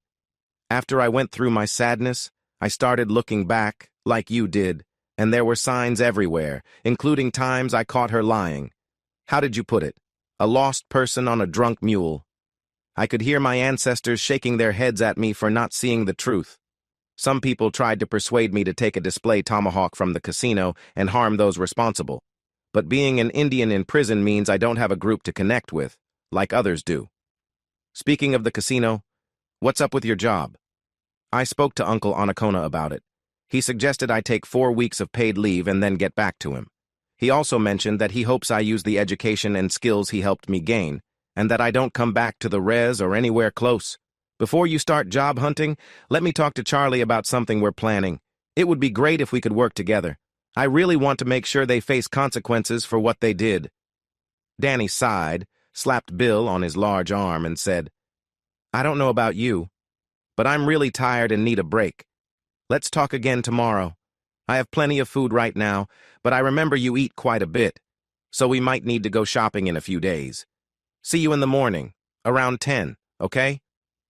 The next day, even with hangover feelings, they didn't make it past 7 before Danny brewed coffee, and Bill showed up at his door with an empty cup. Did you check what's in the pantry? I know the fridge is empty and off, but what about basic supplies? We don't want to buy more than we need. Working together, they had more than enough food for the week if they were clever, so Danny called Charlie. "Does your lovely wife have your day planned, or can you join me for coffee and a chat?" "There's plenty of coffee and cups ready for you. Be here in 10, and you'll also get biscuits and sausage gravy along with scrambled eggs." Maybe he was bored, or maybe he heard food, but Chase jumped over the tailgate before Danny could lower it. A few minutes later, Kay welcomed them in, wearing white shorts and a bright yellow top. Danny had seen her many times over the years, but never looking so cheerful as she did now. "Wow, Kay, Charlie won't get any work done with you looking so good. I'm surprised we were invited for breakfast." She tilted her head and smiled playfully, replying, "I think he needs a break. He's not as energetic as he used to be." Charlie laughed. That's not what she was saying last night when she mentioned needing some rest. They all chuckled, and Kay playfully ruffled Charlie's hair while he teased her back. "All right, let's enjoy our coffee and food," Kay told them. "Just fill your cups, take a seat, and I'll bring the food." 20 minutes later, Bill was still eating while Danny thought about loosening his belt. Kay then casually asked, "So, how were the movies last night?" They both winced, and Danny replied, "We can give you a rundown of the characters if you're interested. It was certainly eye-opening." Both of them looked intrigued, so Danny went to his pickup and returned with a USB. Kay commented, "I never really liked Rita. She was too self-centered and critical. I can't believe she let you go. She always mentioned what a great father you would be." "I don't think she meant to let me go. I feel like she wanted to use me for some tasks and her other connections for others. I almost wish I had my old phone. I'd like to know what she and my sister are saying and planning." Danny reached over and placed his hand on Bill's shoulder. "You know it's really my fault, right? I wasn't around much, not involved enough in our marriage, and I didn't treat her as well as I could have. I can only guess what other mistakes I made as a husband. But she'll want me back and have a plan for us to be happy together again if I let her be open with other men. Bill told me, there's a group here that can handle things. One call from me, and our issues will vanish, including their partners. That would make things easier." Charlie laughed, and Kay rolled her eyes. I said, "Changing the topic, let us give you our new phone numbers. We got new phones and changed our service. It might confuse them for a bit, though they'll likely hire people to track us down. Maybe we can have a few more days of peace before they find us." After we shared our numbers, Charlie asked, "Speaking of something else, are you two ready to head over to the home place?" I nodded, but Bill, looking embarrassed, said, "Yes, I'm part Cherokee, but I'm not much of a horse rider. Can I drive my truck instead?" Charlie smiled playfully and said, "Well, you don't think you can stay on a truck like we can on ATVs, do you?" Bill turned slightly red when Kay laughed, but he chuckled and stood up. "I guess if it doesn't throw me off like the one horse I tried to ride." Chase was excited to go do something, but upon seeing the ATVs, he wandered back to his spot under a tree with some water. As we walked to the barn, Charlie called the horses over and fed them. With a straight face, Kay said, "Isn't that a beautiful paint horse, Bill? I can picture you riding across the plains on that horse." Bill didn't react. "My family are farmers from North Carolina. We don't have any Plains Indian roots, but we do have a history. We walked the Trail of Tears because of Andrew Jackson, who we helped during the Battle of New Orleans. He rewarded us by taking our land in North Carolina and making us walk to Oklahoma during winter." Kay seemed unsettled and apologized. Bill said, "It's fine. A lot of people know the Cherokee name but don't realize we lived in houses, farmed, ran businesses, went to church, and mixed with Scottish and Irish settlers. My family is part of that history, and my great-grandpa taught me how to fiddle and dance before I turned 5. I can work a horse in the fields, but no one showed me how to ride one. My biggest mistake? Marrying someone wealthy. If I'd chosen someone from my culture, I wouldn't be in this situation." Charlie was right about needing ATVs. The roads at the home place were terrible. Many hadn't been used in a long time, and the brush was so thick we had to keep our arms and legs inside the guards to avoid getting scratched. We rode along the inner roads and some of the fence paths, making it as far as we could toward the river. "See those willows to the right?" Charlie said as we looked down from a bluff above the Llano River. "That was our swimming spot. I'm not sure if it's still there, but it used to be great. The water there was from 4 to 8 feet deep, and there were deep places in the limestone bank where the big catfish hid. We'd catch them, and some were huge. Those big ones were quite a challenge. Even with Charlie's excitement, the idea of reaching into a dark cave didn't sound appealing to me. However, my guide saw a trail leading down to the river, and the three men started to head down. Kay, with her bare legs, hesitated about going through the brush, rocks, and grass, but Charlie took out a couple of machetes from his ATV saddlebags, so she followed us. The scene was lovely. The river flowed gently over a mostly flat limestone bed with blue water on our side, showing where it was deeper. Charlie mentioned a bigger pool that used to be about 10 feet deep, and an old tree swing hung above it. Kids might have enjoyed it, but I thought my size would make it too risky to swing out. As we turned to leave, I noticed a possible old path zigzagging up the bluff. It looked overgrown and had some rock slides, but it might be usable if we could clear it. Coming closer on the ATVs, we saw a shed made of rusty tin, with an old tractor and various tools stored inside. The tractor was quite large, meant more for plowing, but it could help us fix that path. I knew I would need to brush up on my mechanical skills, which were as rusty as the equipment, but at least they were available for us. I estimated the cost of repairs to be quite high, so doing what I could by myself would save money and make me feel more connected to the place. Next to the shed was an old stone barn with a metal roof that still kept things dry, despite its appearance. We looked inside using a flashlight Kay had brought, but the strong smell of bats drove us outside quickly. I knew they wouldn't harm us, but still, they were unsettling. We finally reached what Charlie called the homestead, and I was taken aback. Yes, it was in bad shape. It needed a new roof, porches, stairs, and windows, not to mention plumbing and electrical work. But wow, it was a real mid-1800s German rock house, 2 stories with a cellar. The cornerstones were impressive slabs of sandstone, and the arched doorways were very thick. The house was made of dark red sandstone, and despite standing for over 160 years, it had weathered quite well. The front door was wider and taller than usual, set in a tall arched doorway that was about 18 inches thick and beautifully carved. Most of the walls, inside and out, were similarly thick and had been the original outside walls. No one had cared for it in years, but they had kept the window glass intact and patched the roof, so the original wooden floors and doors were dirty but still sturdy. The wraparound porches and stairs were rotting, as were the wooden posts holding up the roof. The original layout was still there, with a thick stone wall. To the right was what looked like the kitchen, and to the left the master suite. Beyond the interior wall was a dining room on the right, and the remaining first floor was a large open space where meetings might have taken place before it became a living area. I struggled to hide my excitement and disappointment, knowing that there were representatives from the cellars with us. I was thrilled to have found such a historic gem, but I worried about being able to afford it, and I could tell Charlie and Kay noticed both feelings. "Danny, come see the fireplace in the middle of the living room," Kay encouraged, sounding like a real estate agent. "Look at this fireplace. Isn't that a beautiful mantel, hand-carved from an oak tree? Check out the chimney rising up the wall." There are smaller fireplaces on the second floor, and like this one, they have a place to gather around on both sides. The way the smoke rises from both floors is quite impressive for 1860, don't you think? There's a bigger fireplace in the kitchen that used to work as an oven, with a wide hearth.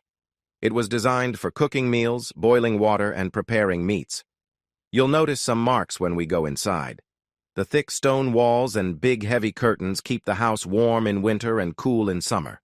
The ceiling fans help move the air to keep the comfort levels you want. The fireplace upstairs heats both bedrooms, so even if we have a long power outage like we did in 2020, you will still have heat and a place to cook. If you get a generator to keep your food cold, you'll be just fine no matter the weather. The more I looked around, the more I loved the place, even though my excitement turned to worry. It was a dream home, but I knew it was beyond my budget. You know how when you're shopping for a car, you try to hide which one you want until you get a good price? That was me, staring longingly at a shiny red car while the salesman raised the price. To make things even better, there were lots of antiques covered with old sheets and blankets. Some of them wouldn't fit in today's world, but many would be cherished treasures to me, like the handmade rocking chair by the fireplace. Of course, some furniture, like the 1950s sofa and love seat, needed new coverings or repairs, or they might have to be replaced. We climbed the surprisingly steady stairs to a spacious bedroom, which had big closets. Both bedrooms had decent bathrooms with clawfoot tubs, while the other furnishings were a mix of modern and slightly outdated. I hated to ask the price, but I did. Charlie hesitated and then said, "All right, since you seem really interested, I'll tell you the total cost, including my commission. If it's too much, my uncle might help with financing." The look on my face made Kay giggle, and then Charlie said, "With the friend discount, this 620-acre treasure, with the authentic German stone house and barn, furniture, and vehicles included, is only, wait for it, $6.2 million. I stared at him for a moment, expecting a joke. Given how pricey riverfront land is around here, the land alone was worth much more. Charlie raised his hands as if to defend against my disbelief and said, "Don't blame me. My uncle decided on the price, and it's not up for discussion." I paused for a moment and asked, "How do you feel about handshake deals? We could agree now, and I'll arrange the money and contracts for us to sign maybe on Thursday." He smiled and extended his hand. We shook. Then I said, "I have to ask you something, and we can work out a new deal based on your answer. Is your uncle all right mentally? I don't want to take advantage if he's not." Charlie and Kay laughed, and he replied, "I knew you had a kind heart. Don't worry about it. He's sharp as a tack. He offered the home place to all family members, and everyone declined, including me. I'd love to have it, but Kay and I already have too much land as it is. Uncle Joseph asked me to find someone who would take care of the old house, not someone who would just tear it down to build a holiday home. I think you would be perfect for this. With your background in construction, you can make the old place look beautiful again. Maybe even bring it back to how it was in the 1860s when it hosted gatherings, parties, and church events before the church was built a couple of miles away in the 1880s. I turned to Bill and said, "This is why I wanted you to hold off on job hunting. I wasn't sure what I was getting into or if I could afford it, but having a skilled carpenter and cabinet maker like you would be a blessing for restoring this house. Of course, I'll have a team here to help you, but I'd really like you to lead the project. There are so many beautiful wooden and stone details in the house that I want to keep." Bill was smiling. If he could choose, this is the kind of job he'd do all the time. Unfortunately, in Oklahoma City, there weren't many opportunities, so he worked security at a casino and did carpentry on the side. But deep down, he was a true craftsman. He also liked this area and the people he'd met, despite a few bad experiences. If a man was looking to start fresh, this seemed like a good place. Danny had come to the same conclusion when he found out about his wife's infidelity and was moving everything from Plano to here. They had filed for divorce, and he didn't think he could return to Oklahoma without a family to support him, so he was fully committed to moving. He still needed to have a talk with his wife, but he wasn't in any rush, just like Danny wasn't. He didn't have much to say, and he couldn't imagine anything she could say that would change his mind. Their family would surely want him to discuss it, though. They'd want to see if he and Danny would reconsider their divorce. They might try to convince him to give up the prenuptial agreements that were set in place. He earned the income in the family, but his wife had a significant inheritance, so it was unlikely a judge would grant her spousal support. Beyond that, they had their vehicles, a house she would keep because her father bought it, and their personal belongings. So, arguing over the prenuptial agreements or possessions seemed pointless. Danny had built up a construction business, but it was protected under the prenuptial agreement as well. It didn't really make sense why two women who had affairs more often than their husbands would want to get back together with them. Still, both he and Danny knew a confrontation was coming, like an unexpected storm. As soon as they announced their engagement, Rita's dad pushed for legal protection for her money. He wanted separate bank accounts because he worried that Danny's new business might not succeed. So, Danny set up a limited liability company, naming it DMC LLC, with himself as the owner. Rita and her dad didn't pay much attention to Danny's growing business, but he had a steady contract with Dallas for affordable housing. His work was reliable, and soon he got more contracts. Another housing project, a hotel for a major chain, a performance hall for a nearby school, and buildings for a military base in Fort Worth. Before long, he was hiring workers and leasing equipment. At that point, he decided he couldn't handle everything himself anymore. He hired a third office manager and a CFO, and then found the chief operating officer he needed. He didn't give them those titles because he wanted the company to be simple and flat, following the teachings of W.E. Deming that he learned in school. He believed in making it easy for everyone to share their ideas. He took care of what his employees needed and rarely questioned their requests because they always had good explanations. Being on site every day helped avoid the misunderstandings often seen in larger businesses. His COO, Roberto Flores, made sure to work on site most days as well. On one office day, he worked with the managers and the new accountant, Cindy Belvin. Cindy was single and quite attractive, but Danny kept his distance from relationships within the company, even though she was tempting, especially since he was married. In the past year, Danny focused on winning new contracts, including 2 significant ones that would last 5 years and possibly lead to even bigger opportunities. In the end, he succeeded with both contracts, which would ensure his team received better pay and benefits if everything went well. The $6.2 million contract was a big deal for him, and even though it decreased his savings for future projects, he was managing well. For years, he drove the same pickup truck and wore work clothes, except for meetings with clients. His only indulgence was in treating his wife, giving her a credit card with a $100,000 limit and leasing an expensive car to suit her lifestyle. Right now, she was driving a luxury SUV, which he planned to cancel soon. That decision would lead to interesting conversations, but he preferred some space from her for now. When his father-in-law called his new phone, it started respectfully. He thanked Danny for a video showing Rita and stated, "We had an agreement to keep things private, but that video shows she's not following it. Still, Danny, she loves you. She wants to have your children and enjoy quiet moments together as you get older. I think her mother and sister are to blame for this. I found out they have been influencing her for a long time. She was feeling lonely since you were away a lot, and they led her into temptation. She tells me, her father, that if you take her back, she promises to be faithful to you alone." Her dad was well connected around Oklahoma City, where the divorce was filed, so Danny was able to say calmly, "Wayne, did you hear the conversations? Watch the videos again and really listen this time." The 3 women insulted their husbands in so many ways, from saying they weren't smart to claiming they were weak. In that last video recorded in the hotel room, they talked about when this all started and why. If, after hearing all of that, you still think I should give her another chance, call me and we can discuss it. But I doubt you will. No one with any self-respect would tolerate the disrespect she and the others showed toward their husbands. You can handle things with your wife, but don't try to convince Bill and me to take ours back. That won't happen. The agreements your lawyers created, which all 4 of us signed, are the rules for ending these marriages, just as you intended. They will leave with their trust funds and whatever else they brought into the marriage, and that's it. However, I've added $100,000 for every year Rita and I were married, if she agrees to sign within a month. That's all Rita will get, and if she tries to fight me, or if Claudia tries to fight Bill, those videos might get out in the open, where they will be seen by your friends and business contacts." I took a deep breath to relax and asked, "Do we understand each other now?" "Yes, I understand. But my lawyers are searching for any mistake they made in that prenup. Rita deserves part of the business you built with her support, and I'm going to get it for her, videos aside.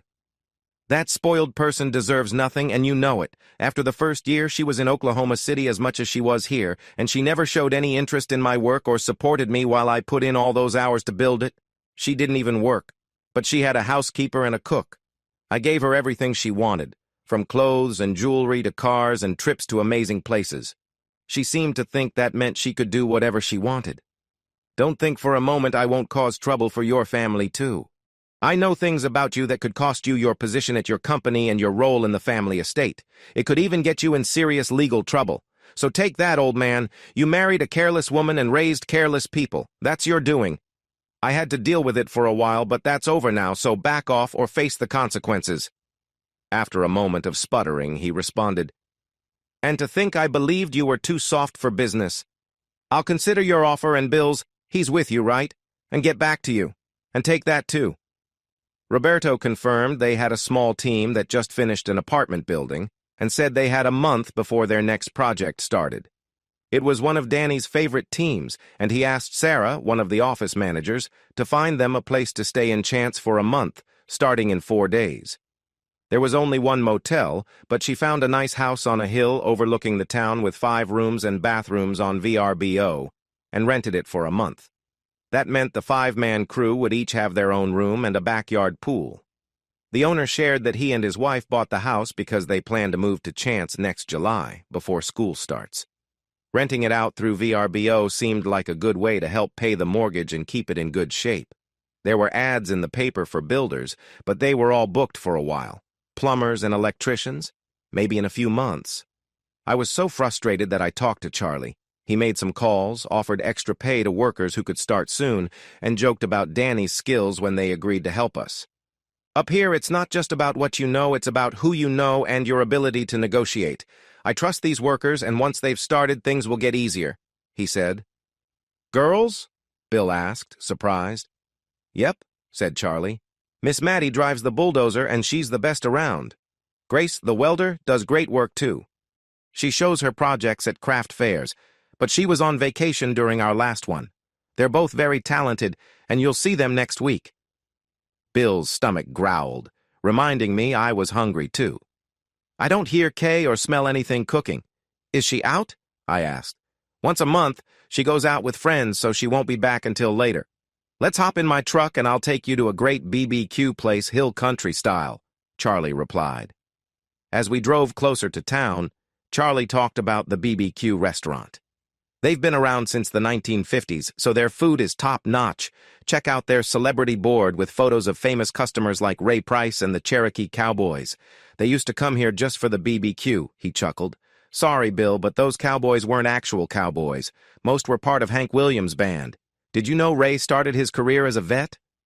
Bill said he couldn't wait to try the BBQ and asked what meats they had. You'll see in just a minute, Charlie said as he parked right in front of the restaurant, ignoring signs directing us to the back. We got out, stood in line, and looked at the wide variety of meats on the grill. A man was moving hot coals from a nearby fire pit, tossing them to keep the BBQ cooking perfectly. Can I help you? He asked as he came over. I was amazed by the selection and recognized the pork and beef ribs, brisket, pork loin, and chicken, but not some of the other options. As we turned to leave, he followed us inside carrying a tray piled with BBQ meats, including goat, lamb, and jalapenos wrapped in bacon and stuffed with brisket.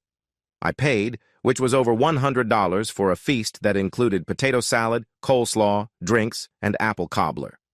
We also got free beans, bread, onion slices, pickles, and jars of pickled jalapenos on the tables. Charlie, what type of wood gives the brisket that amazing flavor? Bill asked. Post oak and mesquite, he replied. If you walk around back, you'll see stacks of it. Just don't chop down all the mesquite and oaks for grilling, I joked. We feasted until we were full and even took some leftovers home. Thanks to Charlie, we met many friendly people, some dining in and others taking food with them. As promised, the BBQ was delicious, but we all needed a nap after eating so much. Just before we left their house late that night, after enjoying some card games and drinks, Kay came home feeling cheerful and a bit tipsy.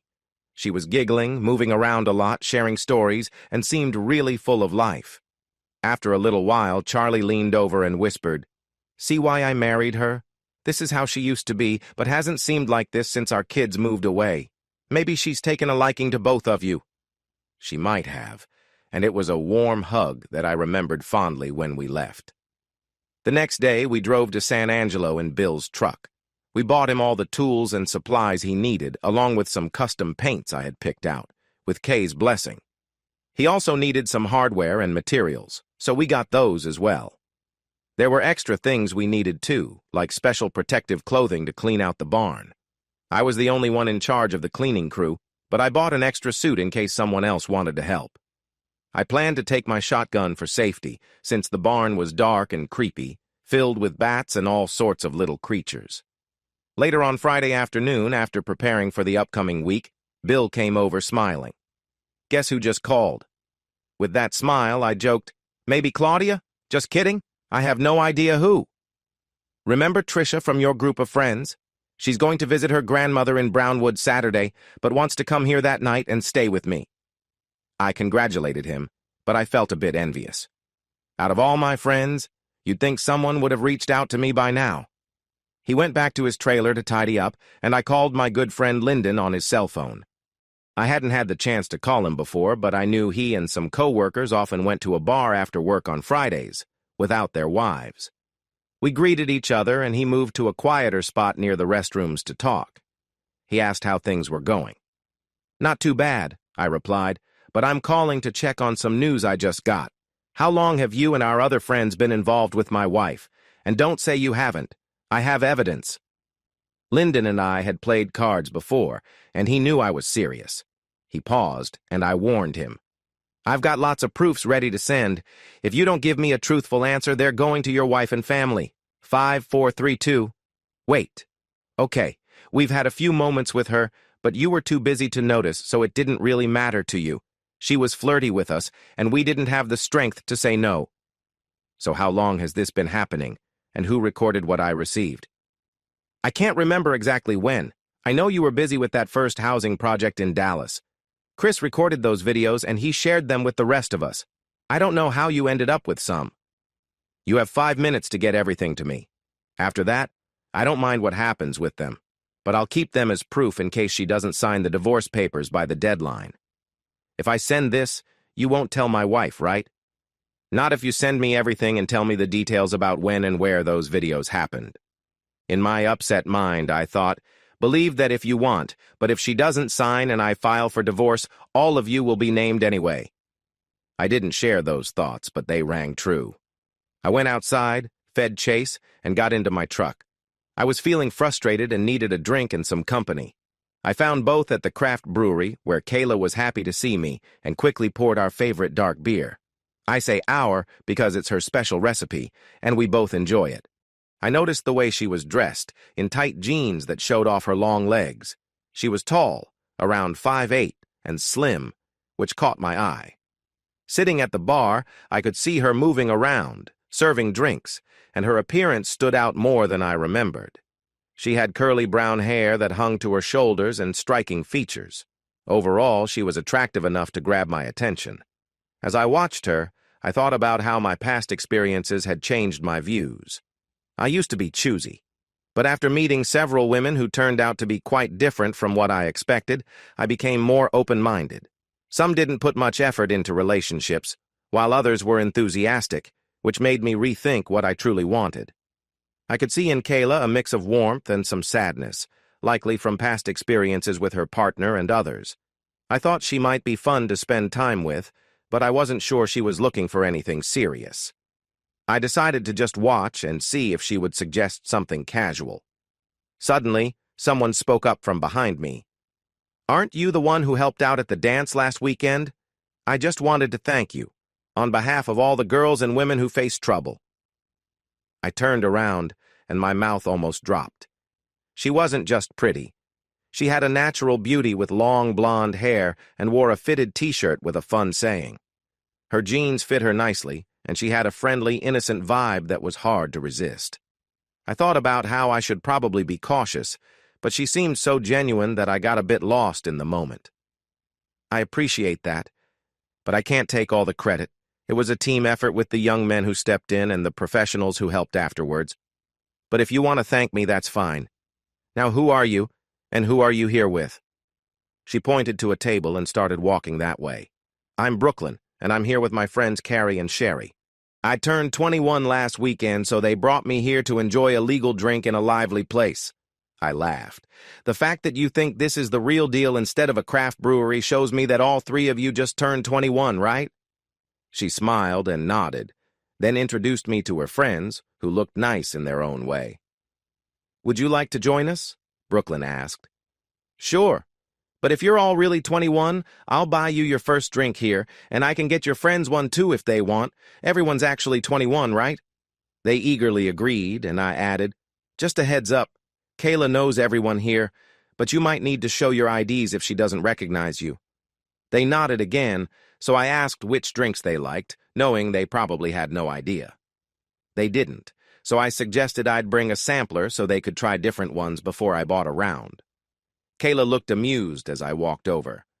Young girls trying to charm the older guy? She teased lightly.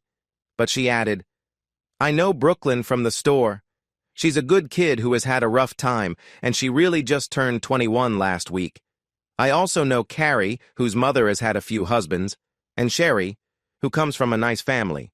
She's studying at Angelo State, while the other two are working hard to save to go to cosmetology or trade school. Brooklyn is smart and athletic. She was part of a winning relay team 2 years ago and graduated in the top 10% of her class. But her mother, who has her own issues, brings her down, calling her names and making her feel worthless.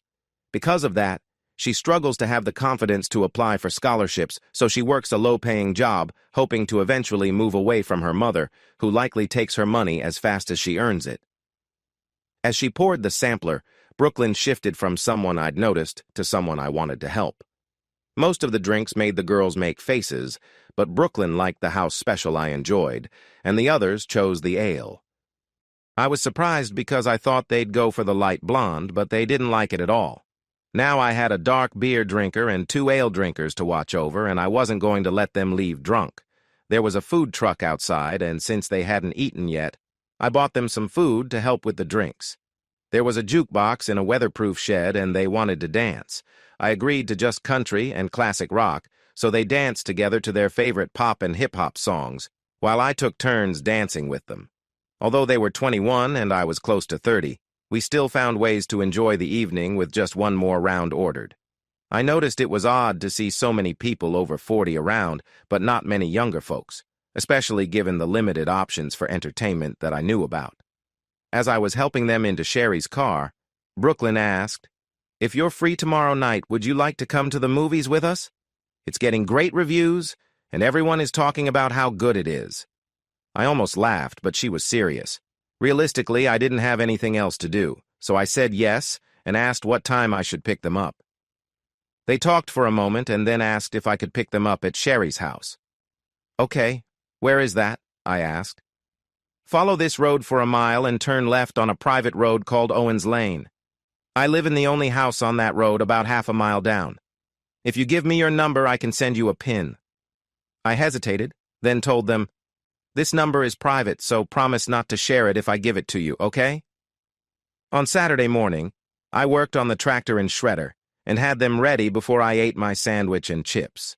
After lunch, I started shredding where I could, avoiding the thick, thorny brush. I finished the middle of the roads, but I needed a different machine to clear the brush along the edges. There were 2 old fields that looked promising, but the best one was the overgrown field behind the barn, stretching a 1/4 mile north. It was wide enough to grow vegetables in the spring and oats in the fall, just like Charlie and Kay. I planned to fence off half of it with a deer-proof fence, but first I needed to clear it with a bulldozer, then plow, rake, and disc it. I had the tools, but did I have time for this growing season? Probably not, but I could still plant a nice fall garden if I worked hard. Tricia and Bill met me at the RV, and she laughed when she saw me. I was wearing a straw hat, long sleeves, and work boots, looking quite messy. They invited me to clean up and go with them to a festival in Fredericksburg, but I declined. Sorry, but I have plans tonight. 3 friends from the brewery asked me to join them, I added. I'm not sure how it will go, but they have a plan. Tricia shook her head, not amused. I have friends who won't be happy knowing you're dating while still married. I considered being rude and pointing out that Bill was just as married as I was, but instead I suggested, Why don't you take her to the movies first, Bill? Then she can explain to her friends why we see things differently. With that, I turned and went inside to clean up. As I was getting dressed, Bill called out, Danny, she wants to see it now so we can head to the festival. That's fine, I replied. When I walked through the living room to leave, I heard Tricia exclaim, Oh my gosh, I never thought anyone could do that. Why would you want to? That's so surprising. I laughed a bit as I left, imagining Rebecca's reaction when Tricia told her. My dates were dressed nicely, probably because Brooklyn and Carrie had only one set of fancy clothes, and Sherry joined them. They were a bit too dressed up for the old theater, but I complimented their outfits and helped them into my truck for the short ride to town. Tickets were $4 each, and the hot dogs and drinks were $2 each, along with a tub of popcorn. We shared 2 tubs of popcorn, enjoyed chili dogs with chips and candy for dessert. It was the most affordable dinner and movie for 4 people. I noticed many high school and college students there, and they looked at my 3 friends and me with curiosity. I took my daughters to the theater, walked down the aisle, let Brooklyn in, and sat between her and Carrie. Some people might have thought they were from a rough background in school, but with an older man like me, they looked great in their pretty dresses. Other girls seemed jealous, and the boys looked on with envy. They probably misunderstood these girls just because they wore old clothes from a discount store. The romantic comedy we watched was entertaining and well done.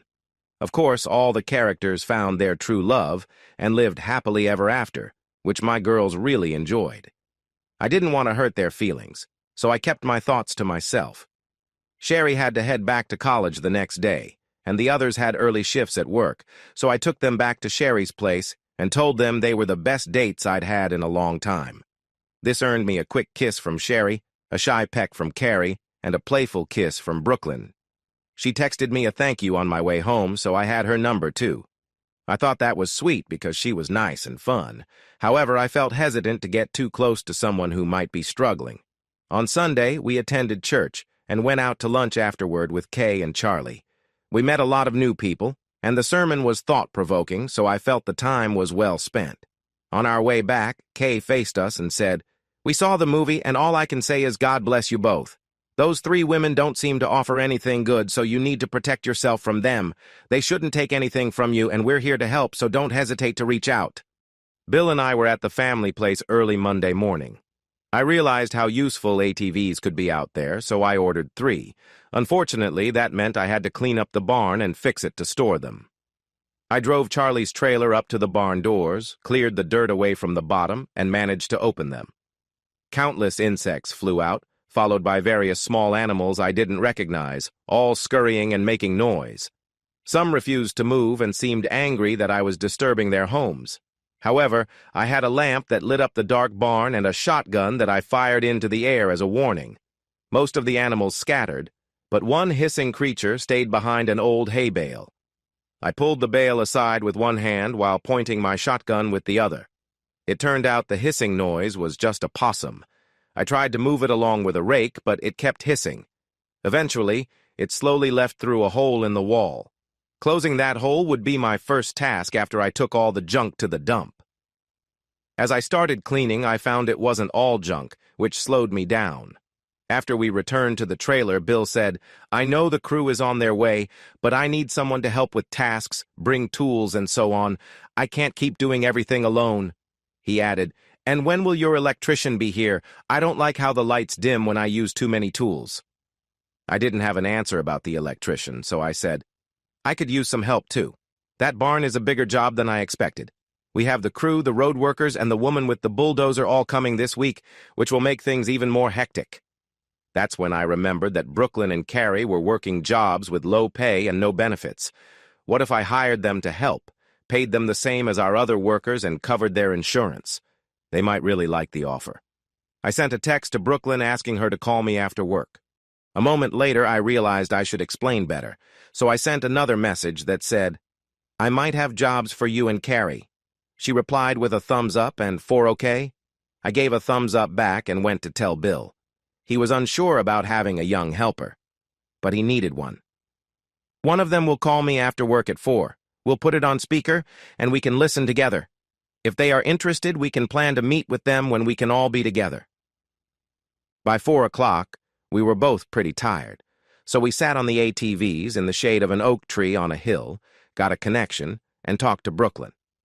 I made sure she knew these jobs were temporary, but could become permanent if they worked hard and were dependable. She was so excited that I could almost hear her jumping with joy. Bill smiled at her happiness and laughed when Carrie joined in with more excitement and said she was ready to start. Carrie did not need to give notice for her current job, but Brooklyn felt she should finish stocking shelves on Thursday before starting, asking about Friday. I said yes to Friday for Brooklyn and tomorrow for Carrie. They thanked Bill and me, and I ended the call. "This should be interesting, right? They sound young. On a scale of 1 to 10, how would you rate each of them?" "Well, I don't want to just look at them that way. But Carrie's looks are an 8, her figure is 8.5, and she has a nice personality. But there's more to discuss about both after. Brooklyn could be a 9 for looks, a 9.5 for her figure, but I'm less sure about her personality because she seems very shy. But here's the thing. Both come from tough backgrounds. Brooklyn's mother struggles with alcohol and drugs and has not been nice to her. In school, she faced a lot of challenges, but managed to graduate in the top 10% of her class. She hopes to save enough money for cosmetology school. Does that help clarify?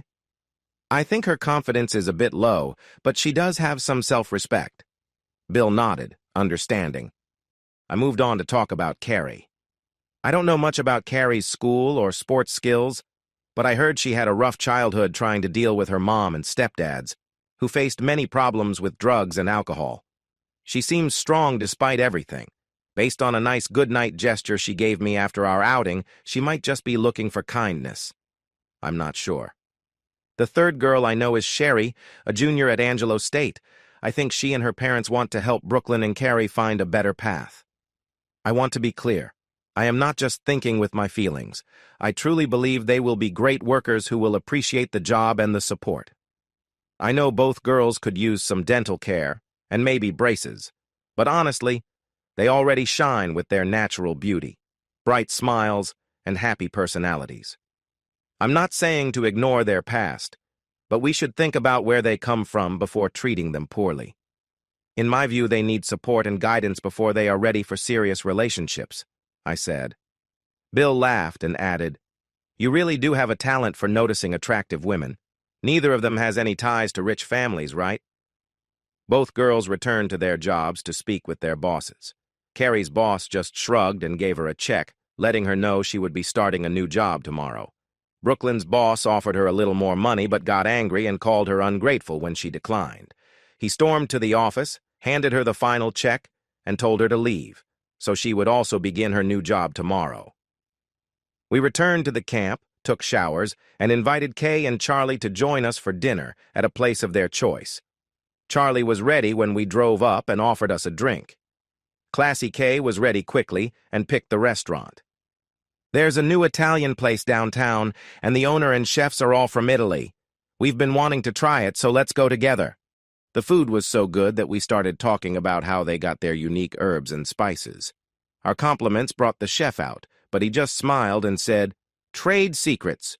I will say we grow as many as we can and order the rest from home, where my sister runs a much bigger pizzeria.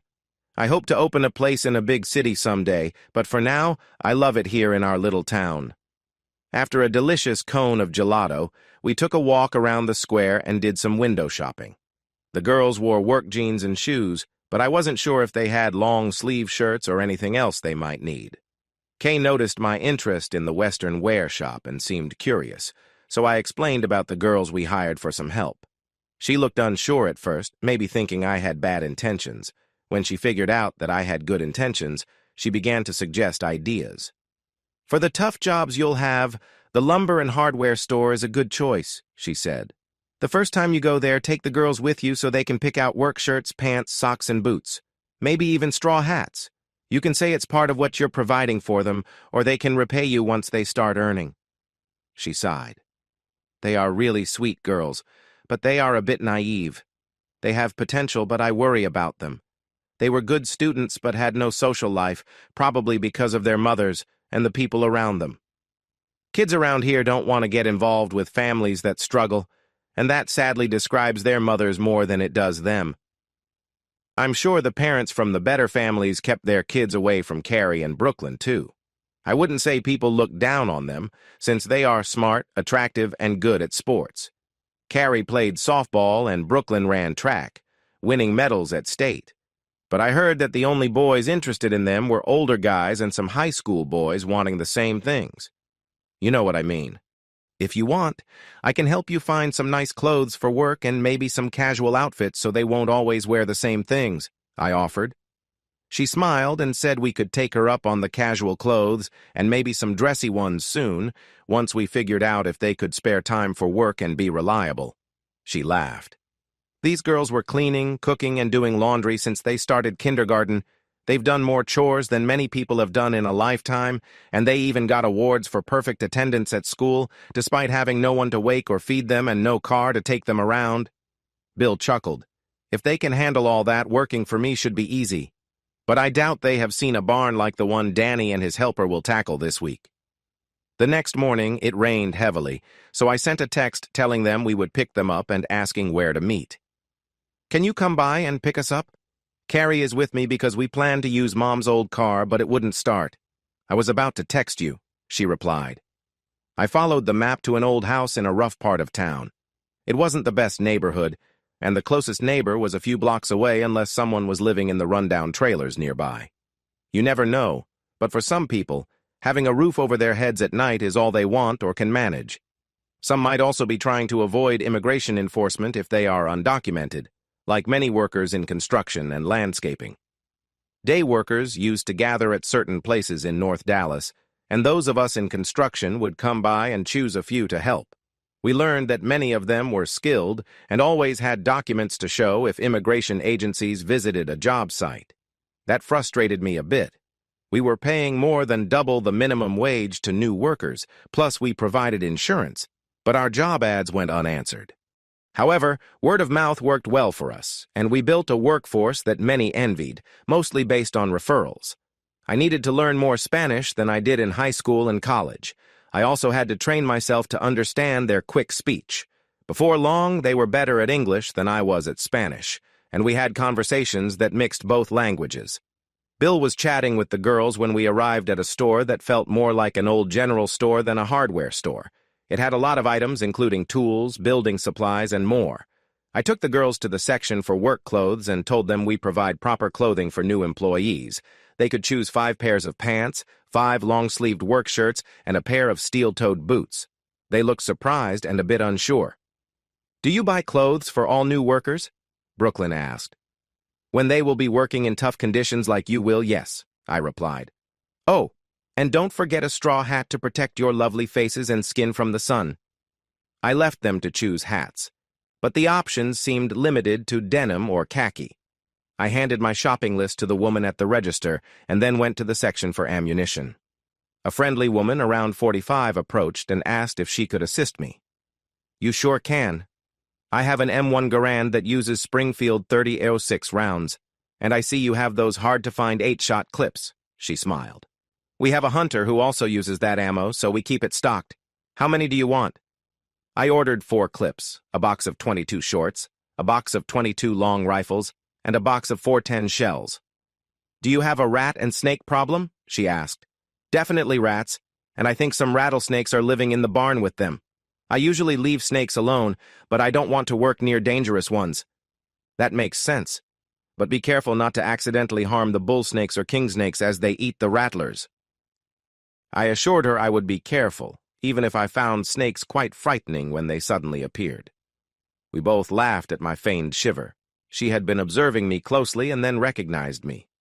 "You're Kay and Charlie's friend, the one who bought the old Horster place?" I nodded, and she continued. "Then I recommend a snake charmer for tight spaces like a barn instead of a regular 410. A local guy makes them. They're well made but affordable. Want to take a look?" It had a pistol grip with a short stock and a forestock under the barrel. The barrel was a little shorter than my 410 shotgun, but not by much. Camille showed me how to hold and aim it from my right hip with my left hand on the forestock and suggested I buy another box of shells to practice. I raised an eyebrow, concerned about the cost, as 410 shells seemed pricey. She smiled and said, "If you're good with a pistol, you might not need too many, but shooting from the hip is different. If you want others to learn too, it's worth spending the money. You don't want to miss a rattlesnake that's about to strike." I thought of Bill, Brooklyn, and Carrie, and decided to buy the extra box. You never know who might need to use it in a tight spot. Bill returned with painting supplies, just as the girls brought their work clothes to the counter. I paid for everything, and was directed to the back to pick up the lumber and screen wire for the barn. The rain had stopped, so the boys loaded the pickup without getting wet. Since it was almost time to eat, I stopped at a butcher's shop that offered deli sandwiches. I found they also had fresh and smoked sausage, dried sausage, and 3 types of beef jerky.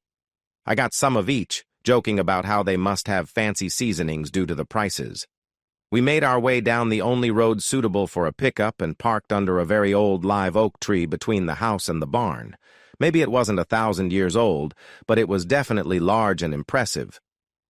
We enjoyed our sandwiches and chips, tried the jerky, and drank cold Dr. Pepper before Bill went to work in the kitchen. I headed to the barn, and the girls went inside to change into their new work clothes.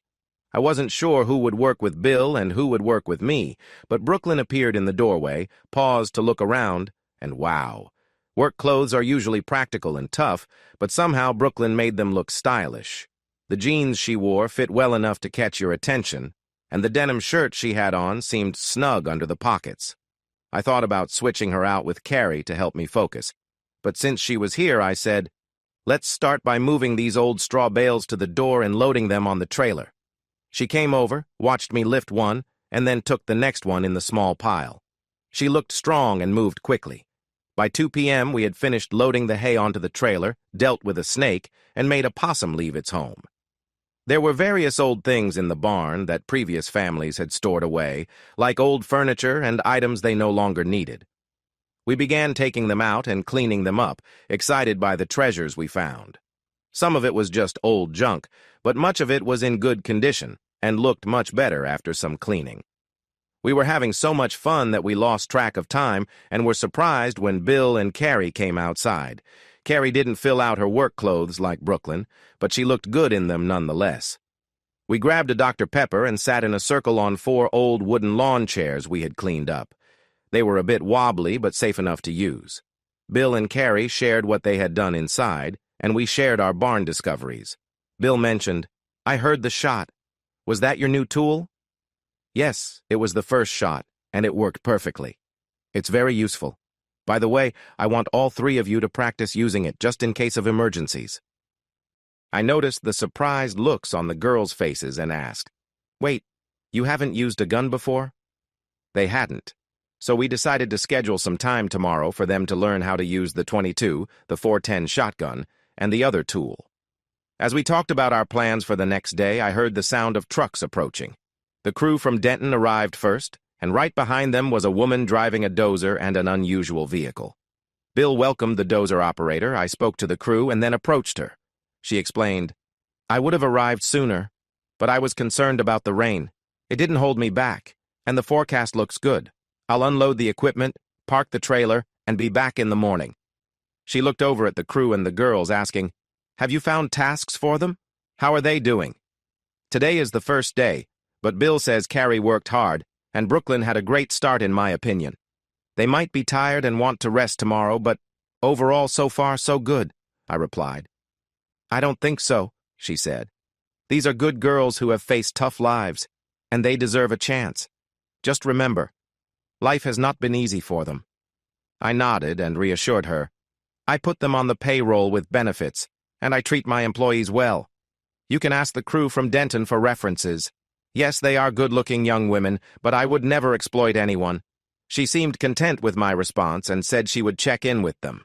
After that, she unloaded her equipment, parked the trailer, and drove off, waving goodbye. I was really impressed.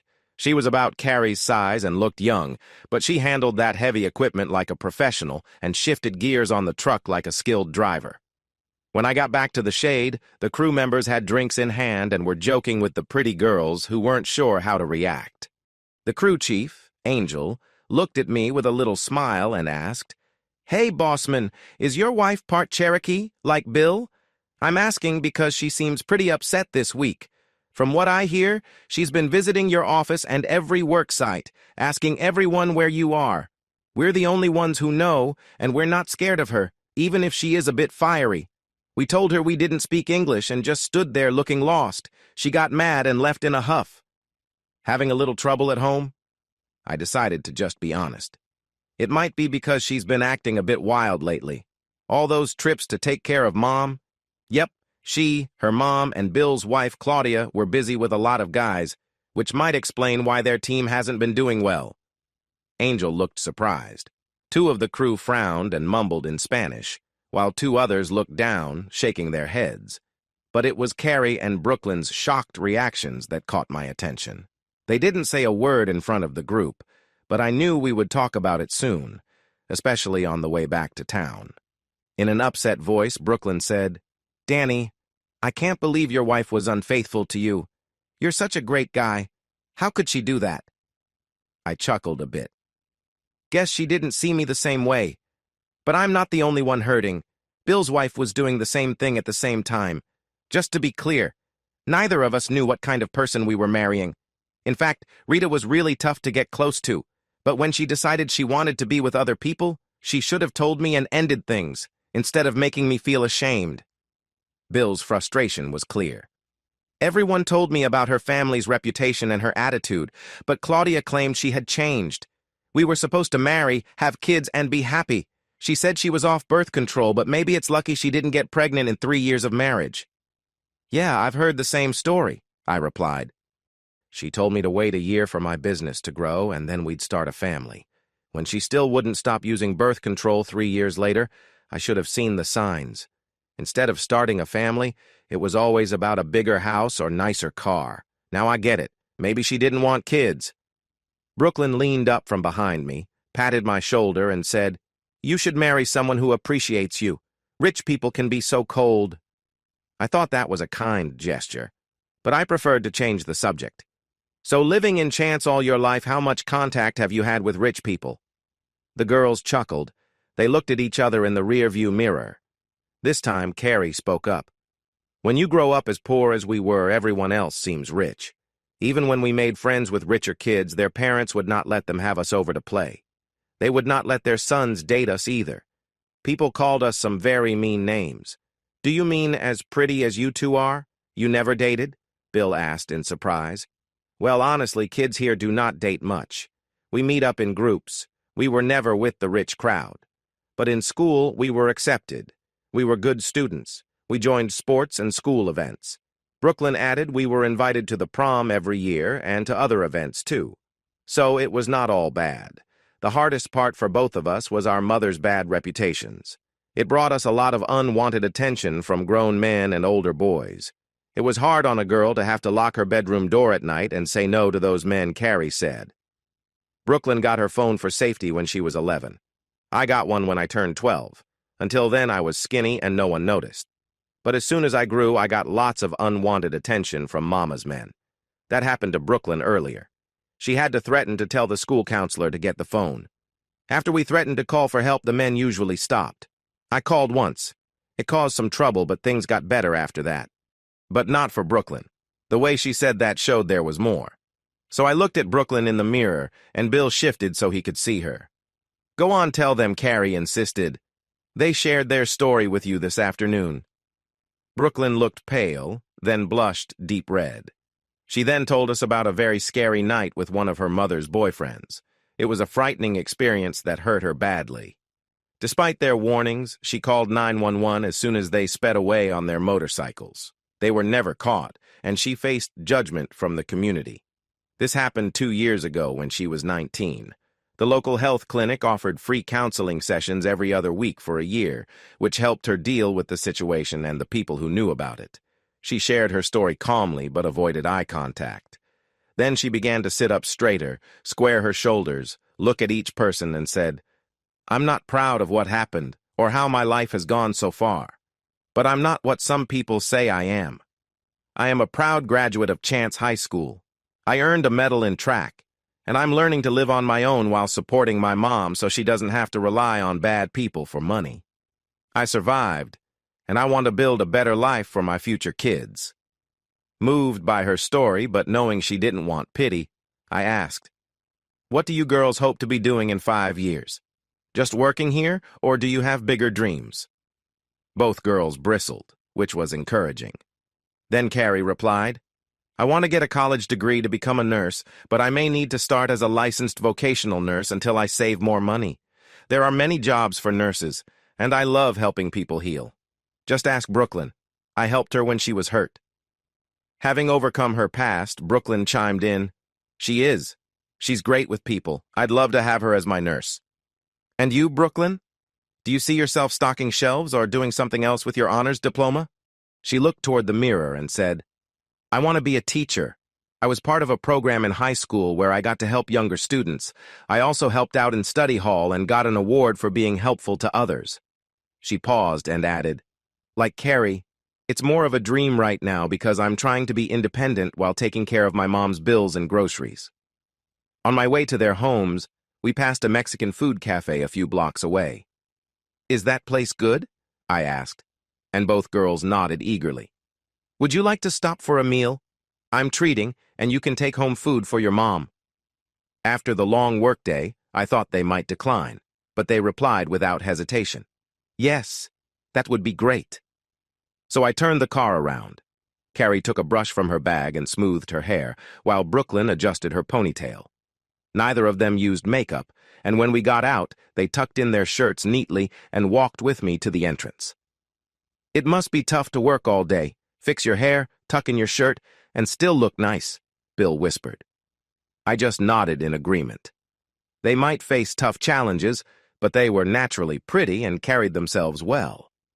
After guiding us to a table in the back near the tea pitchers, both girls went to the restroom and quickly came back, looking a little more polished. They were friendly with the waitress, who came right over to take our orders. We talked about the town, our work today, and plans for tomorrow. Then they told us not to worry about picking them up or taking them home. Miss Maddie would handle that. I felt happy. She took my challenge seriously and really cared about the girls. I wondered how many others were quietly helping and cheering them on. After we ate, I asked Brooklyn if her mom's car was working now. She said no, it wouldn't start, so we stopped with our headlights shining on the front of the car. We opened the hood and used a flashlight to check the battery. The cables were rusty and loose. Bill removed them, and I opened a diet soda to clean the rust off the connectors. After cleaning, Bill put them back on and tightened them. We told Brooklyn to try starting the car again. It started right up, but it was clear the engine was still struggling. Before we left, I called Bill and the girls over to my pickup and warned, Brooklyn, if you ever hear a motorbike pull up to your house again or see one parked there when you come home, grab your phone and go. Get away fast, find a safe place, and call 911. Then call me or Bill. Do whatever you need to do to stay safe. There's a chance they might come back after you called the police. I wanted to prepare them for the reality of the situation. Their faces showed they understood the seriousness as they walked away, just like we did. Wednesday was busy at the ranch because the fence and road crews arrived too. Maddie opened the main road to the house first and then tackled the other road we had cleared with saws and clippers.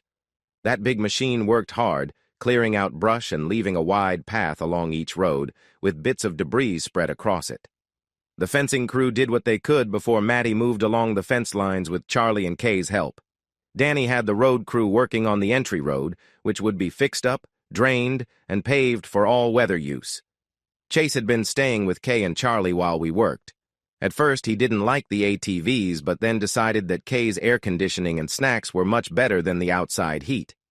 After Charlie mentioned that Chase was starting to prefer staying inside, Danny made him join us in the truck, and he got to help Brooklyn in the barn.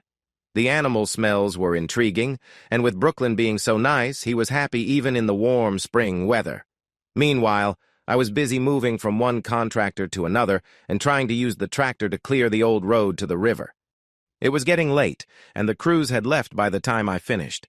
I parked the tractor behind the barn, checked on the bobcat I would need the next day, and then drove back to the homestead to see Bill.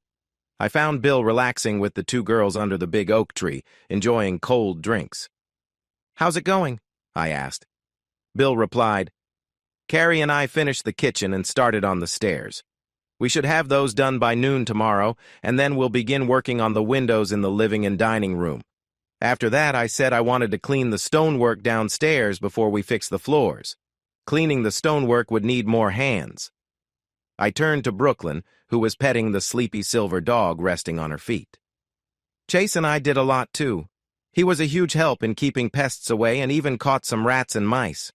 Next, I need help putting up the wire mesh over the windows and digging a trench to bury the wire and secure it at the base of the walls.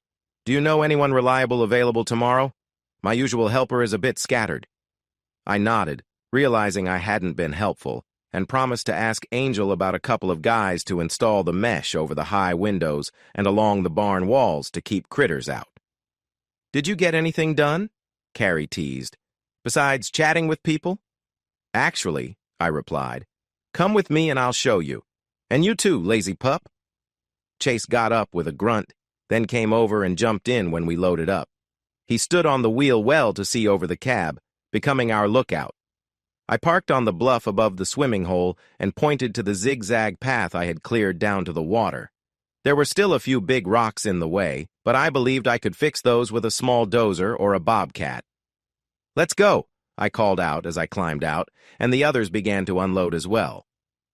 As soon as I lowered the tailgate, Chase jumped out, prancing and whining. "What's wrong with him?" Brooklyn asked. "He smells something, and I think I know what it is," I replied as I started down the new path I hoped would lead to a small road.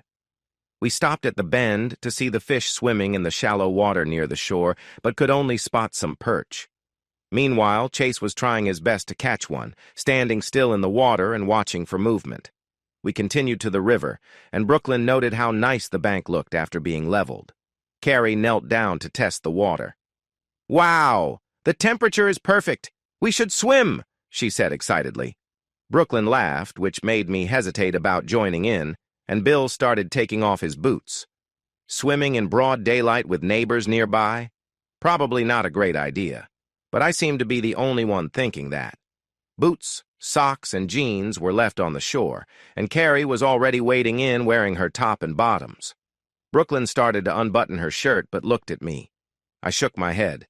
She giggled again and waded out with her shirt partly buttoned. I took off my boots but focused on her laughing and trying to keep her balance on the slippery rocks. She and Carrie reached a shallow spot in the river, sat on the edge, and dangled their legs in the cool water. Bill looked unsure of himself as he tried to join them, lifting his feet awkwardly. Once I got a few feet out, I probably looked just as funny.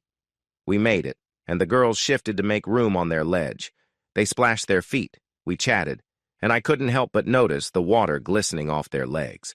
Not wanting to disturb the moment, I stood up, adjusted my shorts, and said I would check the swimming hole to see if there were any logs or debris in it. They climbed out and followed me, catching Chase's attention enough for him to leave his fishing adventure and join us. I reached the bottom with my arms above my head. There were no branches. The bottom was hard rock. The swimming hole was deep enough. It measured as deep as my body with arms stretched high. The pool was about 20 feet wide and 30 feet long. It made a nice swimming spot. Soon the others joined me. They stepped into the deep water and started swimming around. I swam over to the area with the tree swing. I checked it for logs and debris. This time I was not lucky. A large log had washed in. It was too heavy to move by hand. I figured a tractor could pull it out with a chain. There was a low spot with no high bank. The water was shallow there. We would need to burn the log once it dried. Otherwise, it might wash back in during the next rise. Once the log was gone, the smaller debris would likely wash away. Now I just needed to make a road upriver strong enough for the tractor. That meant cutting into the sloping hill by the water to make room. The tractor would need space to pass the log once it was on shore. It would be a difficult task that took real skill. The girls found the water fun for swimming and exploring. We all enjoyed the cool pool together. Bill and I talked about the plan quietly. We knew it would take hard work. Later in the afternoon, we spoke softly. We both noticed the girls were pretty. Still, we agreed to keep everything professional. They worked for us, and that was important. We decided to pass on any other ideas for now. Let's take a break and calm ourselves. "Danny," Bill said as we moved away and swam into deeper water, "if these two are not good examples, I'd really like to see the other girls in their group." I called for them to get dressed so we could clean up and eat. After some delay and complaints, they finally did. We waited a bit and then got dressed ourselves. From what I could see, our curious neighbors didn't notice us, so we avoided trouble there. However, we didn't reach town until after dark because Charlie wanted to invite us over for dinner and to chat about our progress. Dinner was simple but very tasty, and the conversation was enjoyable, continuing until Carrie yawned, signaling that it was time for bed. They had been charming all day and night, and the Horsters seemed just as fond of Carrie and me as we were of them. After we dropped them off, Bill and I were planning to have a serious talk, as we were in a tricky situation we weren't ready to face yet. We were still officially married, even if it felt distant. As we got close to Brooklyn's house, Carrie leaned against the window and suddenly cried out, "Oh no!" when she noticed the bikes hidden in the alley. "Those are the bikes they used that night when—" "It's okay," I cut in. "We're going to the sheriff's office to report them." If an experienced officer had been there, I believe they would have handled it well, but the two new officers made it a bit chaotic. They first couldn't locate the warrant and then decided to call for backup over the police radio. Before I could stop them, they broadcast the situation for everyone in the county to hear, even Brooklyn's mother. The sheriff called to warn them, and he was just seconds behind the other deputy when he arrived at Brooklyn's mother's house, but by then the bikes had vanished. He left the other deputy to manage the troubled mother and went back to the office. Meanwhile, the two new deputies were still figuring out what to do next. When the sheriff arrived, clearly upset, it was entertaining to see how nervous the deputies became. Still, I felt frustrated that they let two criminals escape again. Once he was finished with them, the sheriff sincerely apologized to Brooklyn. The two deputies then began notifying other law enforcement and issuing alerts about the escaped individuals, while I worried about what those criminals might do next, since they had already tried to avoid capture. We waited for a while until the sheriff came back outside and said, "The bad news is, they might be hiding around town or have escaped again since no one has seen them. The good news is, the state's organized crime team is already investigating the biker gang. Because of their other crimes and the felony case here, Hernandez and McGowan are on the 10 most wanted list, which means they are in serious trouble. And Brooklyn, I assure you, when they are caught, they will face the law fully, and the district attorney is eager to present your case to a jury. But tonight you need a safe place to stay, somewhere where you can feel secure. Do you have such a place? If not, you're welcome to sleep on my couch." She looked at me, but I already knew what I wanted to say. "Sheriff, she can stay with Charlie and Kay. Between Bill and me, we have enough means to defend ourselves, and Charlie is even better prepared. She will be safe until you tell us she can go back to her mother." "Will you check on her?" Brooklyn asked the sheriff. "I can't help but worry about her." "We will, and you can call her. Just don't let her know where you are." To avoid waking Kay and Charlie at 2 in the morning, Brooklyn stayed with me that night. After she took a shower and put on pajamas, I sat with her on the sofa, holding her as she cried. I was also thinking about what I would do when I found Hernandez and McGowan. When she finally fell asleep on my chest, I picked her up and moved her to my bed, with Chase at her feet. After putting on a dry shirt, I lay down on the lower bunk, surrounded by some safety equipment just in case. When we arrived at the worksite, all 4 crews were busy. Everyone said hello, but no one asked where we had been. Brooklyn received extra attention, and she understood why. At lunch under the oak tree, as we had started doing, she spoke up. "Thank you all for caring, but I'm okay, I promise." She said this very seriously, then added with a smile, "I got to sleep in a big bed last night, with a guard dog and a watchful friend. I've never felt so safe as I do now, knowing all of you support me. Danny and Bill have been teaching Carrie and me to shoot, and I believe that reason goes beyond just protecting against snakes and pests. Anyway, those guys are among the top 10 most wanted, so they will be trying to avoid getting caught. Or stopped, hopefully," Miss Maddie said, earning a lot of agreement. "But until that happens, we should all be ready just in case," she continued. "People like them don't like being refused, and Brooklyn has done that a couple of times now. I can see a long way from my machine. You might spot them first, so let's all stay alert and careful." Charlie and Kay embraced Brooklyn and invited Chase and me to stay with them until things were safer. Instead of improving, the situation got more serious later that afternoon. "Mr. McMillan," the sheriff said, "I need to inform you, Kay, Charlie, and Brooklyn, that McGowan and Hernandez are believed to still be in the county. We don't think they are looking for Brooklyn, but it's possible. Her statement, along with their other crimes, could mean a long time in prison, so we can't predict what they will do. Please call us if anything seems wrong. We will have a deputy patrolling the road, but you're likely to see them before we do." I quickly told Bill, and he came with more supplies. I prepared my equipment while Bill and Charlie did the same. Kay was helping Brooklyn close the blinds and curtains. Chase was anxious, but stayed near Brooklyn, sensing that something was off. When she sat down, he jumped on the couch beside her, looked at her, and rested his head in her lap. I was about to tell him to get down, But Charlie stopped me. "It's Kay's couch, and she's the one who taught him to get up there, so just let it be."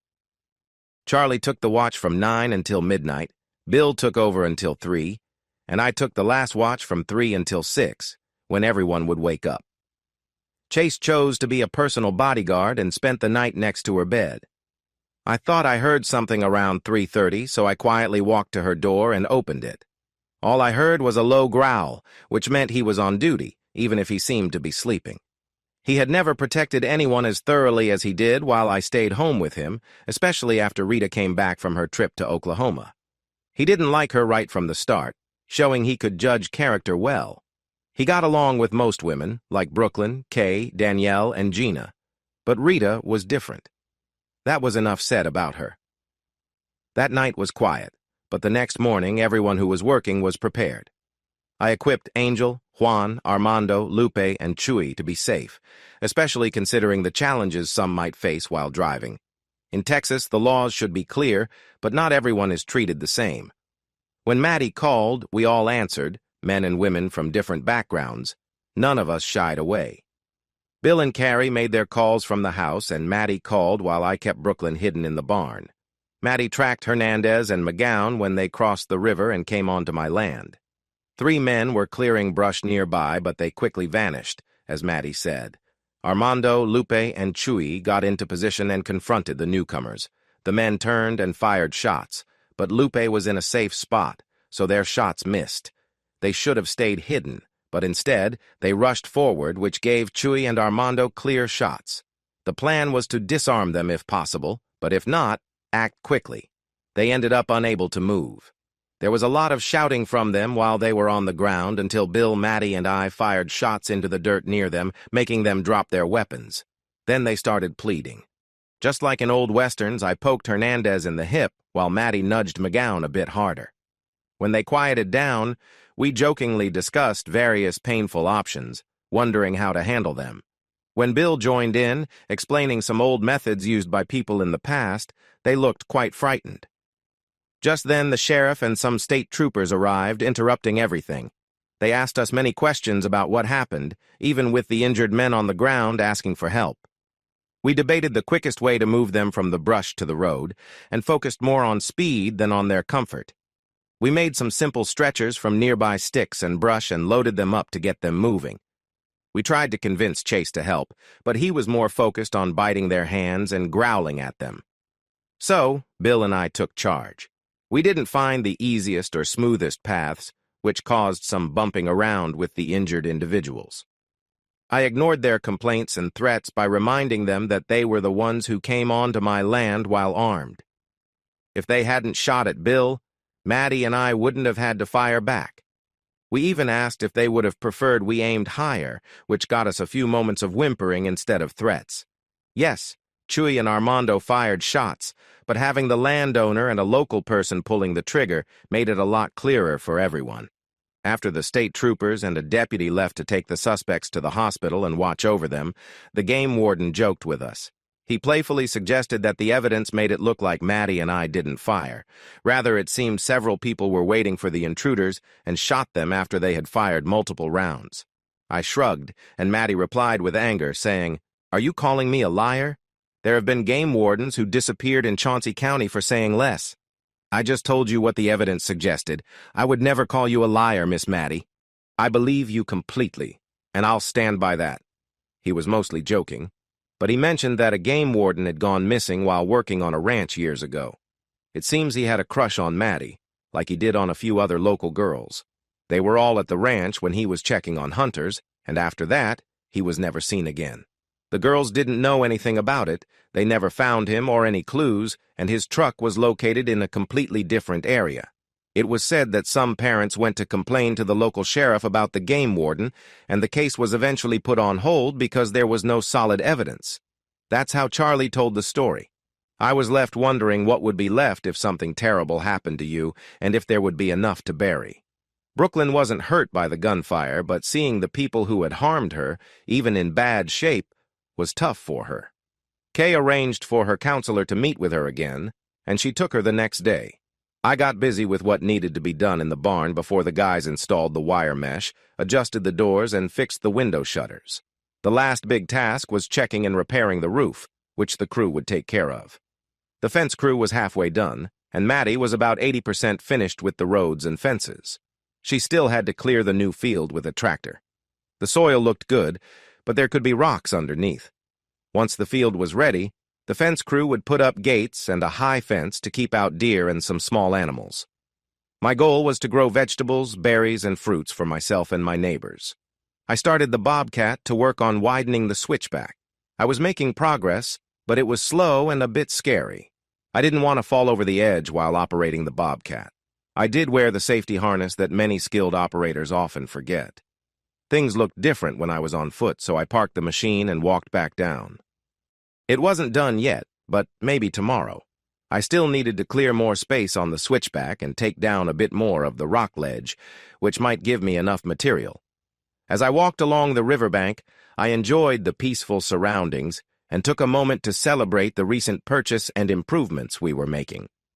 This was a big step for me financially and personally.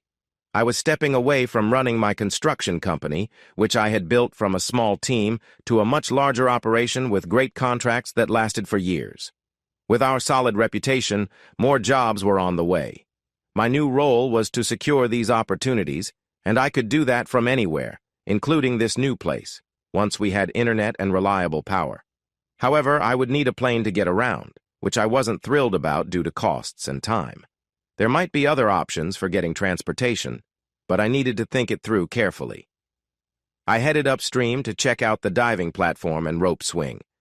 It was clear they needed to be replaced. I could handle the work myself, but a couple of my former crew members could likely do it faster and better since I wasn't fond of climbing high ladders after a past experience. I continued my walk, trying to stay clear of the thorny plants until I reached the edge of my property. The fence along the hillside had been damaged, so I planned to notify the repair crew. I was about halfway back to the road when I noticed some movement and color on the opposite bank. Given our recent concerns, I paused behind a large willow tree to keep myself hidden. Peeking around the tree, I scanned the area. I hadn't seen anything initially, and I wondered if I was imagining things. A few minutes went by with me remaining cautious, and then I spotted her. I crouched down and observed. She was stealthy, but her brightly colored clothes stood out against the greenery. Not seeing any threat, I stepped out and called to her. She hesitated at first, clearly surprised, but then stepped into view and introduced herself. "Hi. I hope I didn't frighten you. I'm Gwen Stockton. We own the land across from you. This land." She seemed a bit nervous. She looked to be in her 30s and had a strong presence.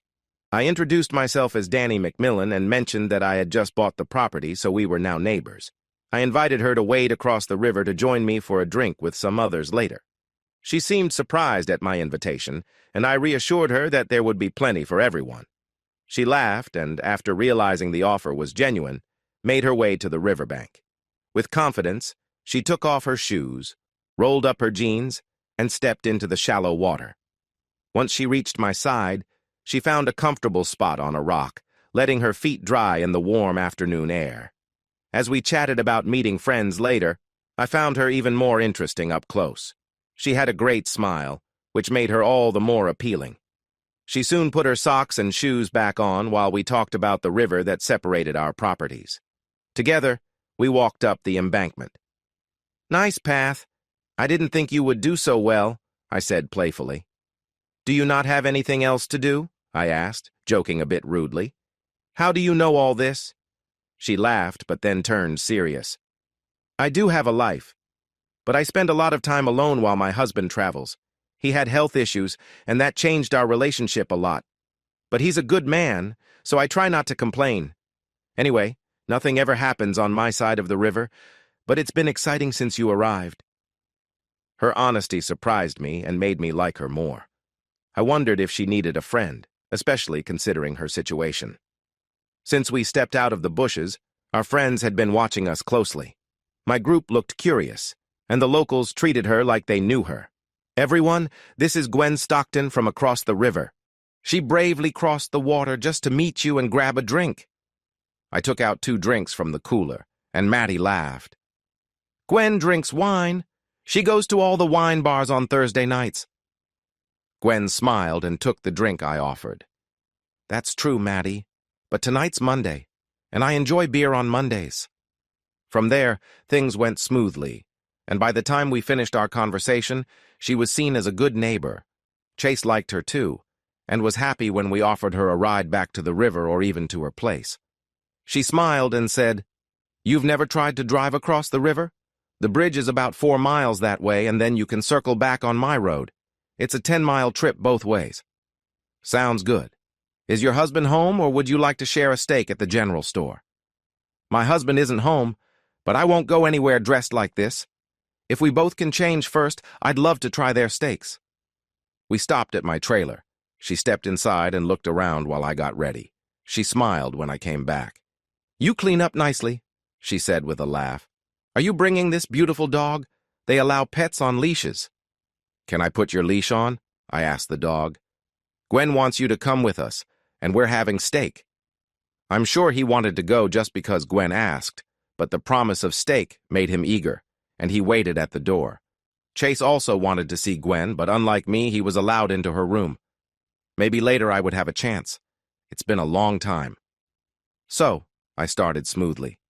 Since you shared about your marriage, would you like me to share about mine? She nodded, and I told her my story during our drive. She listened with sympathy and then asked, So, if she can explain, are you taking her back? Not a chance, I replied firmly. You can't explain 2 years of dishonesty. Good to know. Do you see yourself as free now, even if it's not official yet? Absolutely. She broke our vows long ago. I don't feel bound by them now. That's good to know, she replied thoughtfully. She spent supper looking at me closely. She even challenged me a few times on my thoughts about cheating and other hard topics. Chase watched us both, too. He waited for the next piece of steak one of us would slip him. There are a few things I did not tell you before about my marriage, she said. Robbie and I were high school sweethearts. We broke up to attend different colleges. We got back together in our hometown the Christmas after we graduated. Things went well for about a year. Then we started arguing over small things. He kept the job he still has. I got a job at a bank. I had a degree in money matters, but I soon found I had no real interest in the work. Maybe I was unhappy about my job and took it out on him, but he got unhappy too and started more fights than I did. Later that year, I got a phone call from a man. He told me my husband and his wife were having an affair. He lived in a town on Robbie route. He sent me pictures, times, and dates. Robbie was gone for a week. So I spoke with a lawyer and said I wanted a divorce. But before I could file, Robbie came home. He told me the lab results from his yearly check showed his numbers had risen sharply. He had to see a specialist because it could mean cancer or a serious infection. So I did not confront him. I went with him to the doctor.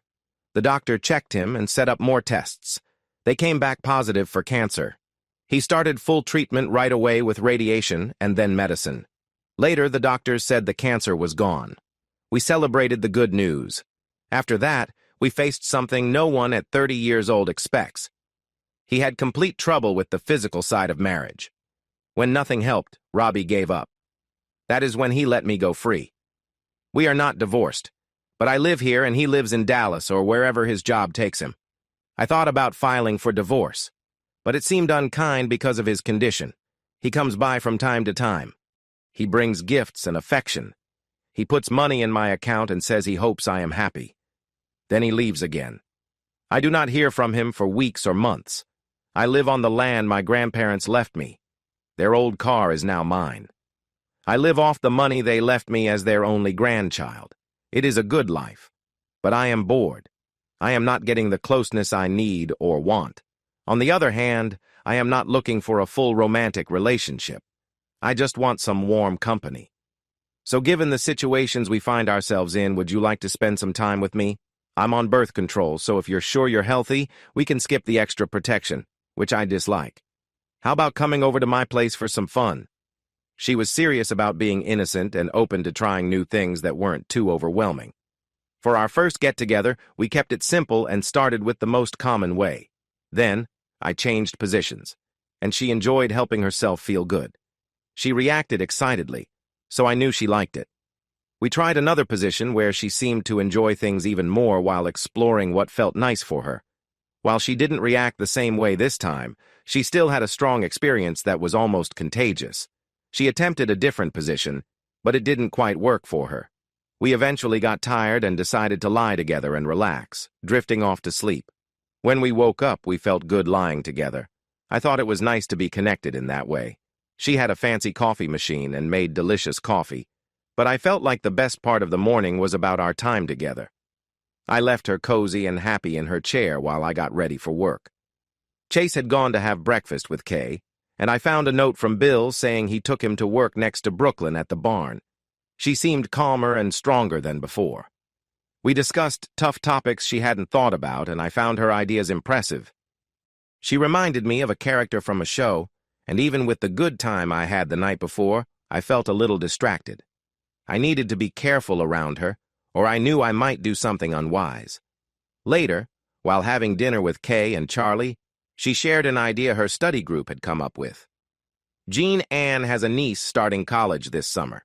Her parents got her a 3-bedroom condo near campus, and she needs another roommate.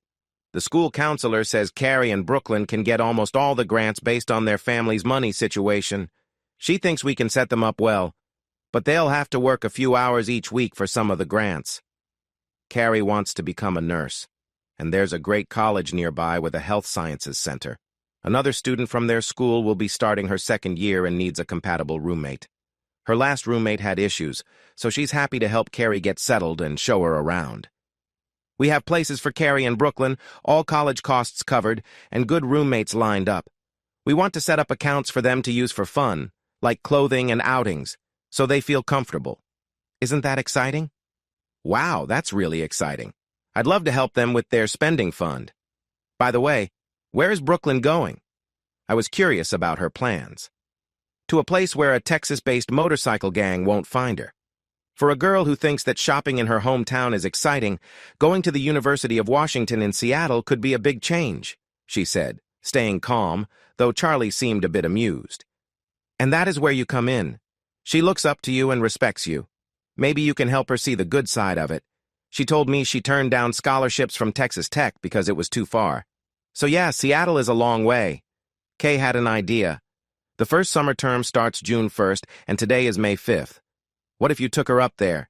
Let her meet the roommate and her family. Go along when they show her around. Me and what other person as a chaperone. Just Brooklyn and I looks bad for me and for her. But if a member of your study club comes along, sure, I will be happy to go and do what I can to encourage her. We were afraid you would want that. Unfortunately, I am the only one who can get away that week. Well, then, I teased, after a quick look at Charlie. We need to stay in different hotels at least. Charlie smiled. We already have round-trip plane tickets ready on a friend's airline card. If we cancel, she gets her money back. But I hope you and I and whoever else it takes can talk her into at least going and giving it a look. I will start working on her tomorrow. You work on her tomorrow night. We will see how it goes. I think Carrie will like the idea right away. Brooklyn probably could not even find Seattle on a map. Meanwhile, Charlie can start looking for a hotel for you in Seattle and one for me in Vancouver. That turned out to be easy. Brooklyn was ready for a change. Getting away from the trouble with the group made sense. She knew where Seattle was, but not much else. So Kay and Charlie flew up there. I stayed behind to talk with Rita and Claudia. They began by looking sorry. They apologized. Then they tried to put the blame on their mother. I know I should have had the courage to tell you, but I did not want to lose the love of my life. She and some of her friends threatened to send you bad videos. After that, she insisted we help with men she was doing business with, or she would ruin our marriages. Each time Mother made us come, she would pressure us. I could not believe some of the things they made us do. But after the first few times, we had no choice. They had videos and said they would destroy our marriages and good names unless we did what they wanted. Rita even cried a little, though the tears seemed fake. I listened calmly until the crying started. Then I showed them my own videos and recordings. When she saw what I had, she got very angry. She screamed and made new threats. I laughed at her. I reminded her of the agreement she and her father made me sign before we married. My lawyers said it could not be broken, so she needed to leave and live off her large family money. That made her even madder.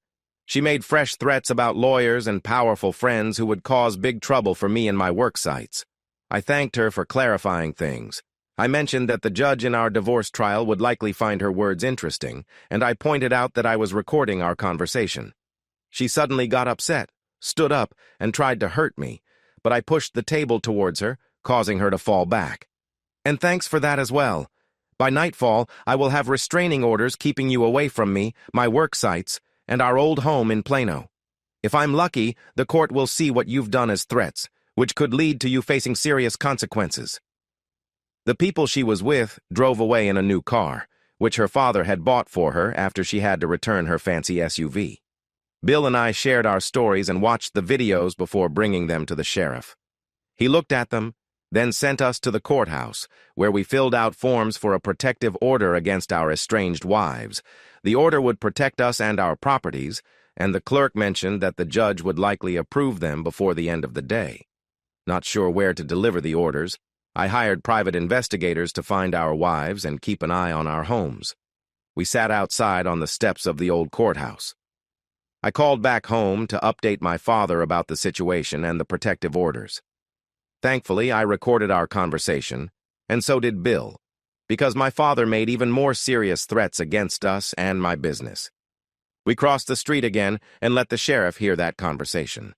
This time, he went with us to amend our request to include our father-in-law and spoke with the district attorney about further legal steps.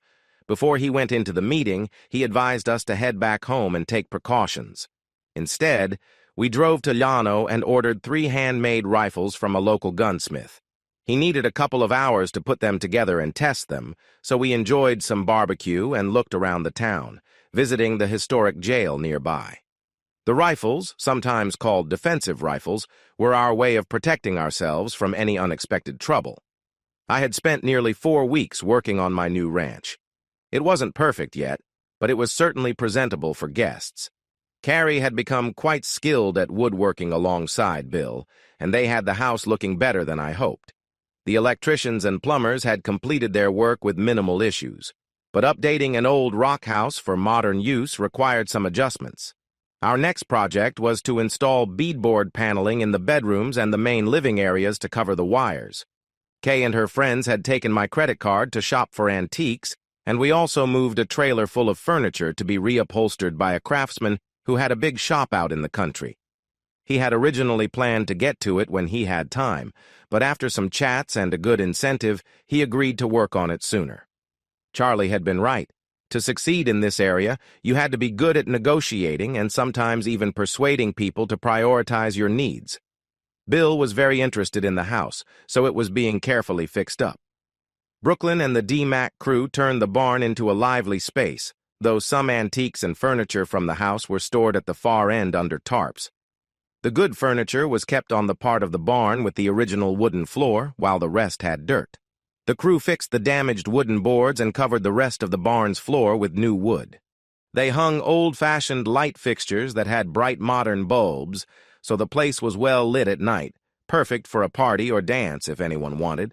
The lawn looked fantastic after planting 36 pallets of native buffalo grass, and painters were coming next week to paint and stain the porches.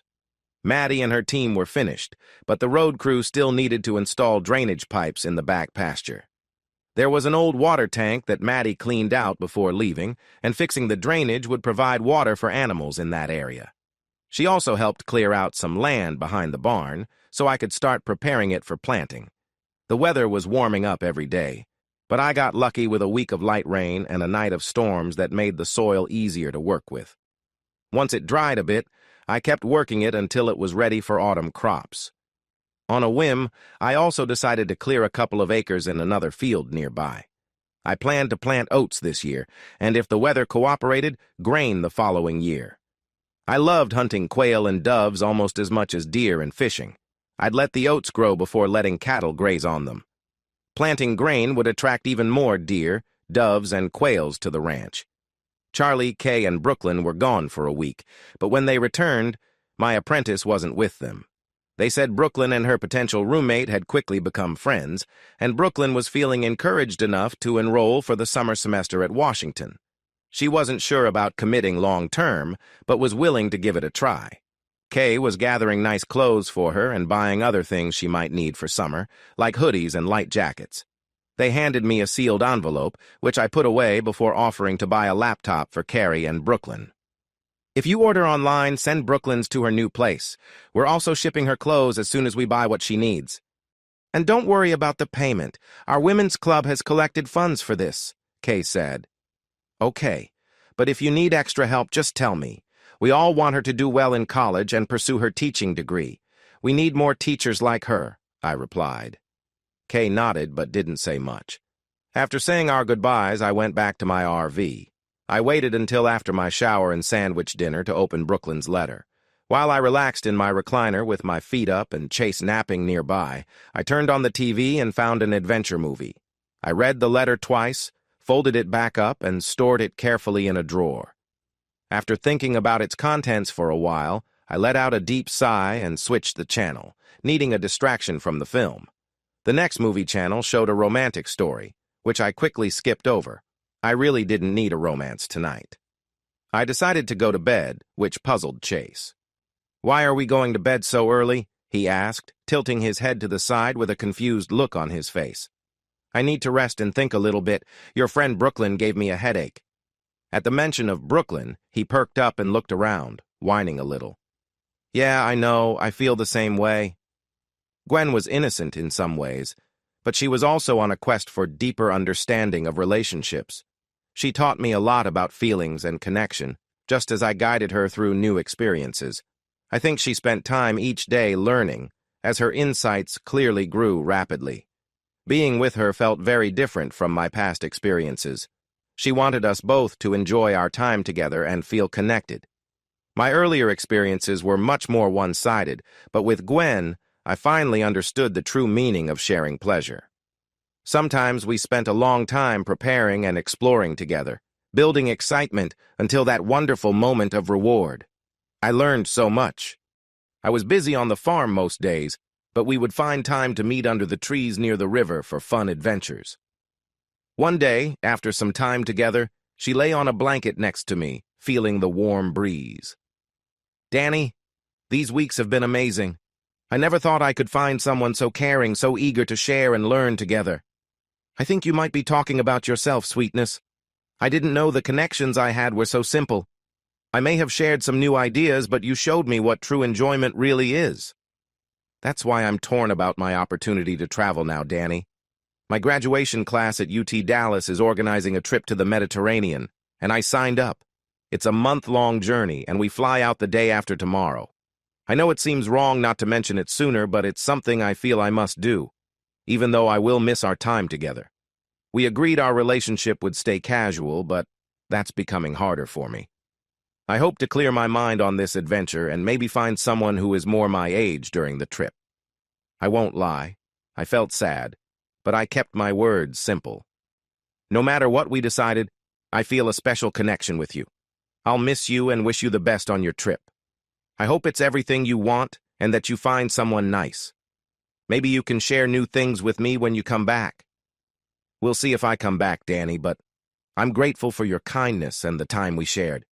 A part of you will always stay with me. But now I need to get ready and figure out what to pack. Choosing clothes for a month while following the luggage rules is trickier than I expected. I always heard that when traveling to places like France or Italy, a woman should only half fill her suitcase so she has space for new things. Have you thought of that? No, but that sounds like a clever idea. Thank you again. She said she was going to get dressed and leave, but she didn't resist much when I pulled her back onto the blanket for a tender moment again. We had already enjoyed a nice moment together, but this farewell was special, thanks to her caring nature. I would miss her. The next morning was hot and dusty on the tractor as I worked to prepare the fields. The agricultural agent had tested the soil, and it wasn't surprising that different areas needed different kinds of fertilizer to be healthy. Armed with that information, I drove to the feed store to talk to the manager about how to apply the fertilizer on the fields for the crops I wanted. He suggested applying some now and again after the crops began to grow. That made sense, so I agreed and paid for it. I wanted to work at the ranch but was also thirsty, so I decided to stop by Kayla's place for a drink. We chatted and laughed while she cleaned tables and got ready for the evening crowd. I offered to help, but she declined and instead invited me to spend some time together on her days off. I really appreciated how you helped those girls. And I enjoy your sense of humor, she said with a smile. I'm closed on Sunday and Monday. Want to see if we get along well? Neither of us is looking for anything serious, and I hear Gwen is away, so we both might have some time. After I suggested a fun evening in Fredericksburg with food and dancing, we set a date for Monday at 5 o'clock. We flirted more after that until the crowd came in and needed her attention. I offered to help again, and she said she would take me up on it if there were a table of women needing service, but she didn't want me flirting with the men. So I decided to leave. It was Thursday, another work day before the weekend. Since I had some free time, I thought I would work around the house and barn. I made a simple dinner of Dr. Pepper and a sandwich with chips. Chase ate quickly and went to see if dinner with Kayla was better. He must have thought it was, as he didn't return until later that night. I was dozing off while watching a cooking show when the phone rang. I shook myself awake to answer. Hi, Danny. This is Amy from College Station. Remember me? Of course I do, Miss Hardbody. What have you been up to since school? She laughed genuinely, saying, I went home to visit family for a week, then went to Yellowstone with friends, and spent last week at the beach with my girl gang. Don't you wish you were there? Yes, I do. That sounds amazing. By the way, I heard you bought a piece of land by the Llano River with a swimming hole. Could I come over this weekend to swim? Sure, but I might have a few rules about swimwear. Keep it simple. Do you have a suit? I'm not sure, but I could make something small if needed, she replied playfully. Tomorrow would be great. I'm glad my date with Kayla isn't until Monday evening. I helped Bill and Carrie for a while longer, then finished preparing the last area for cultivation. I was driving the tractor back to the barn when I saw Charlie pull up to the house with two people getting out. I kicked up a cloud of dust as I parked and got off. I thought his passenger was Kay, but it turned out Amy had arrived early.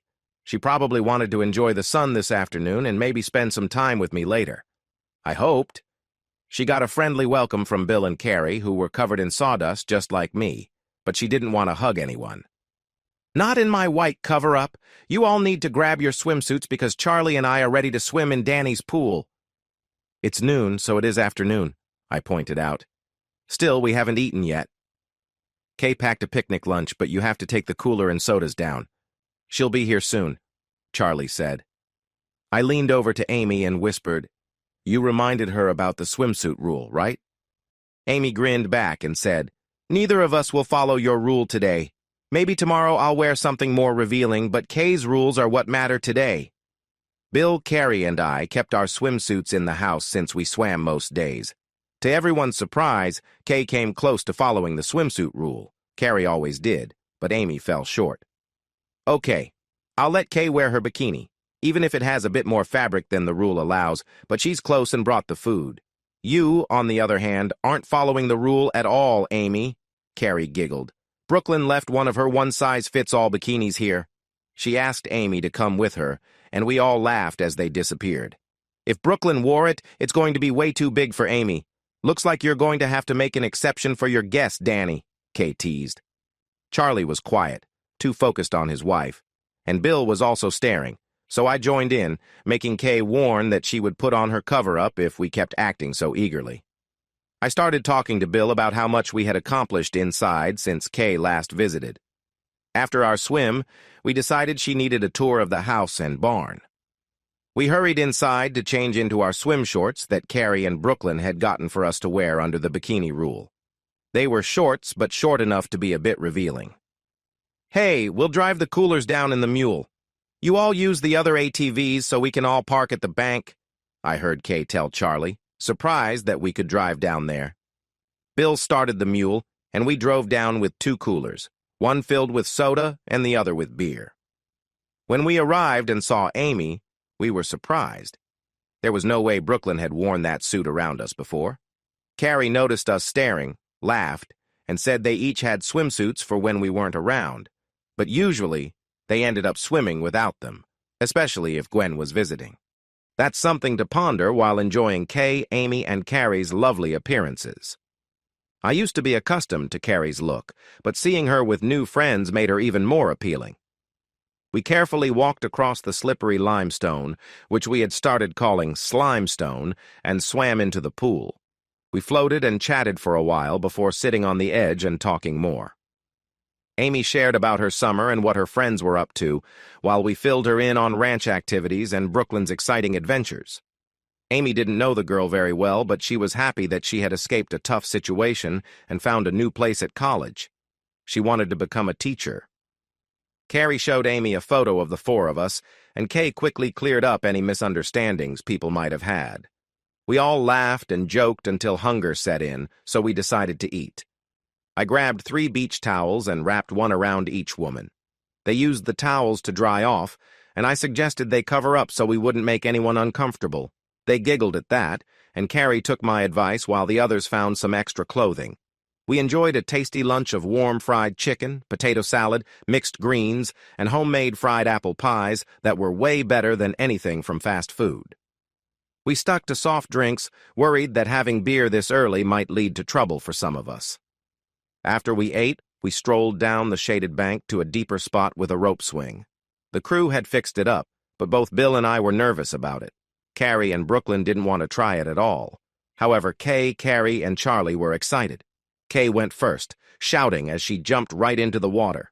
Charlie did a nice flip, and then Amy impressed us all with a great entry. The girls from San Antonio and Llano River were braver than us country folks who rarely left home. After a few more jumps, I gave it a go, and while I made a big splash, I was glad to be safe.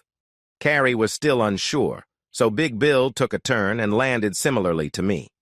That motivated Carrie to try, and she looked lovely even when she hit the water. Soon, there was a line at the ladder with lots of laughter as everyone tried new things, and Charlie, Amy, and Kay showed off their skills. It was one of the best, most fun afternoons I could remember. I felt happy and proud that I had helped make the swing and clear the pool.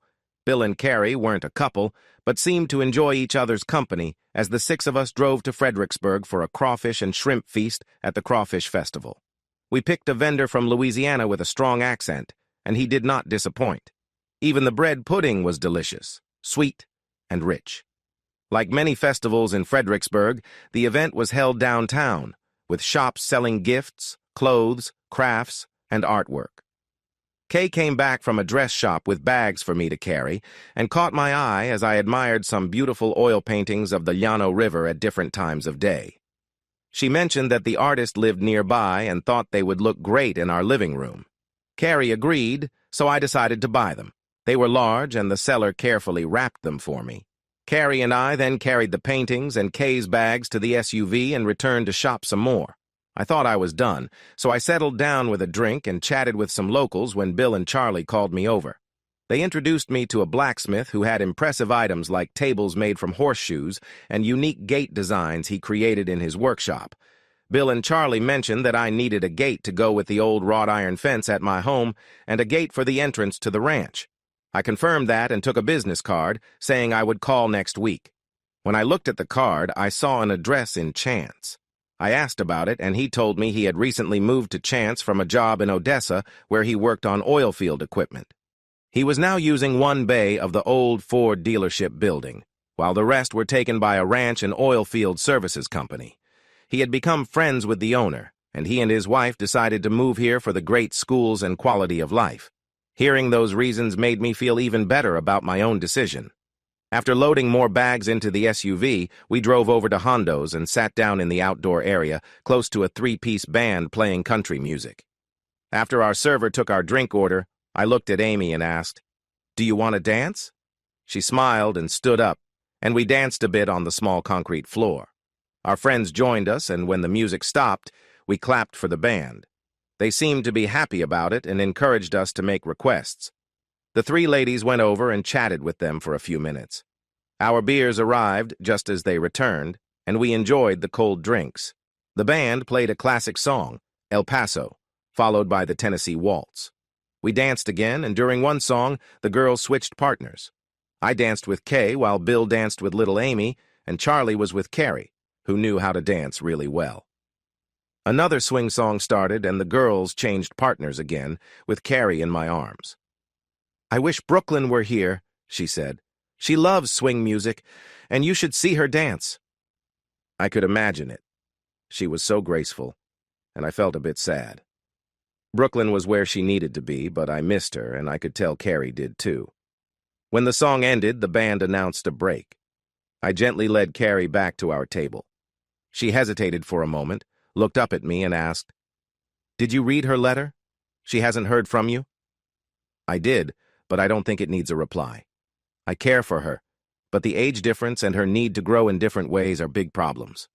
I'll call her someday, and maybe we can talk sometimes, but that's really all I can do right now. Please tell her that, and let me know if she wants me to reach out.